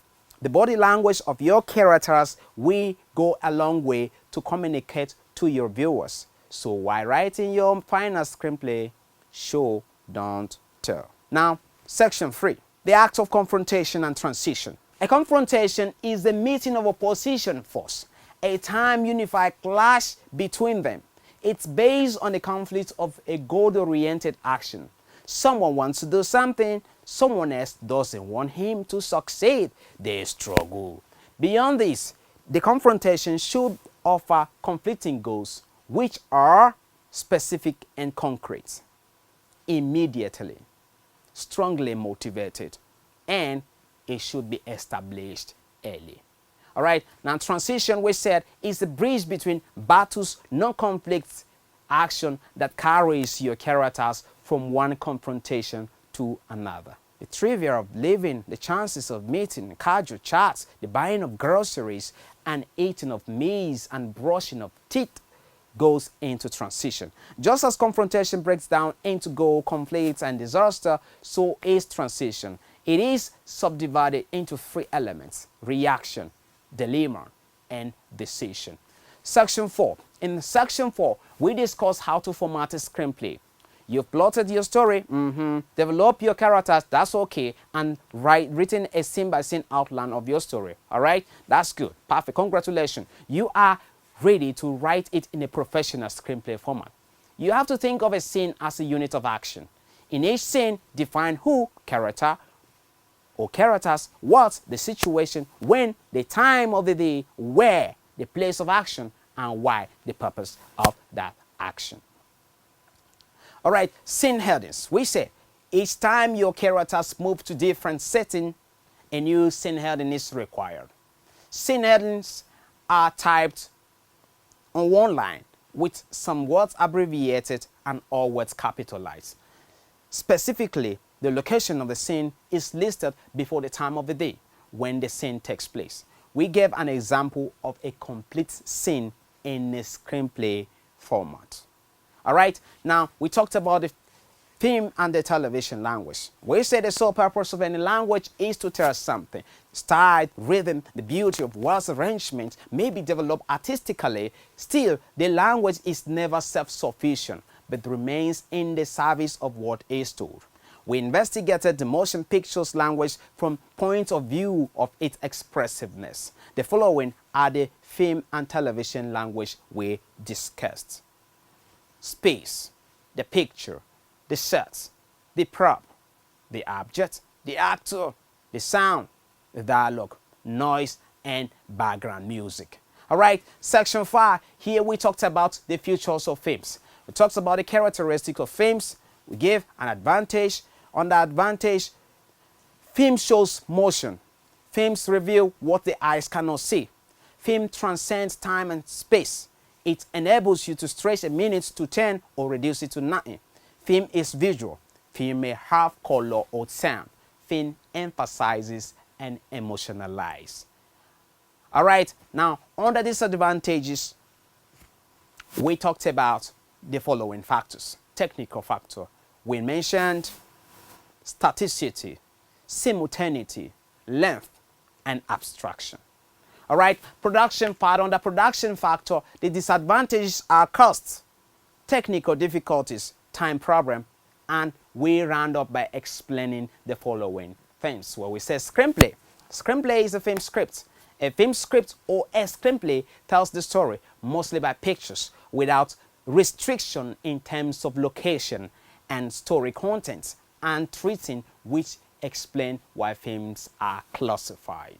Now we talk about the teleplay. The teleplay is specifically written for the television broadcast. The teleplay combines pictures and much dialogue in telling a story, while the screenplay is more effective with less dialogue. Now we talked about stage play. A stage play will not achieve much in terms of understanding without much dialogue. Every information to be passed to the audience is visually through dialogue and symbols on set. Now, we talked about novel writing. In novel writing, the writer visually is the narrator or storyteller. He uses words to paint a picture. Since we, unlike film, characters are not going to be seen or heard saying the lines, the writers must be able to describe the character's look, attitude, speaking culture, gesture, etc., as well as their location. Conclusion. Congratulations, your career as a writer. You can become a professional writer if you have followed the steps in this course and created a killer script. That would be your ticket to having a career in this field. Remember to always go back to the screenplays that work. You need to have something to model your techniques and style. Imagine learning to sing without hearing any other music. Reading screenplays is the most important aspect of this course. If you want to become a better writer, become a better reader. If you want to have a career in the future as a writer, start reading now. Now, let's talk about preparing your script for submission. You have completed your screenplay. Now, what next? First, you have to make sure you register your script at the relevant copyright agencies and writers' guilds of your respective indie world. The conditions for registration depends on the country where you are based. The essence of registering your work is to protect your intellectual property. After that, package a catchy proposal to submit your work to production houses or agents who have connection to production, producers and directors. It is not always easy to get producers read your scripts. They rarely read unsolicited scripts coming directly from newbies. But agent has connection to studios and production company who will buy your script, and the agent in turn gets a 10% commission for the script sold. Your proposal should contain a cover letter which includes your contact information, a 1 or 2 sentence description of your story, that is your theme or your premise, and a 1 to 4 page intriguing synopsis of your story. The more creative you get, your better possibility of getting swift reply. Alright, another option to get your script read is to enter screenwriting contest. In fact, social media makes it a little easier. If you follow exactly the steps taught in this course, your likelihood of winning a script contest with your killer script are high. Our aim for this course is for you to write a script that will be accepted at first submission and possibly win contests and awards.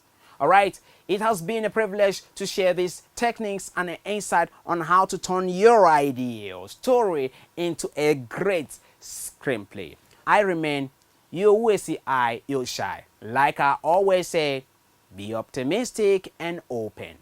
If opportunity don't come, create one.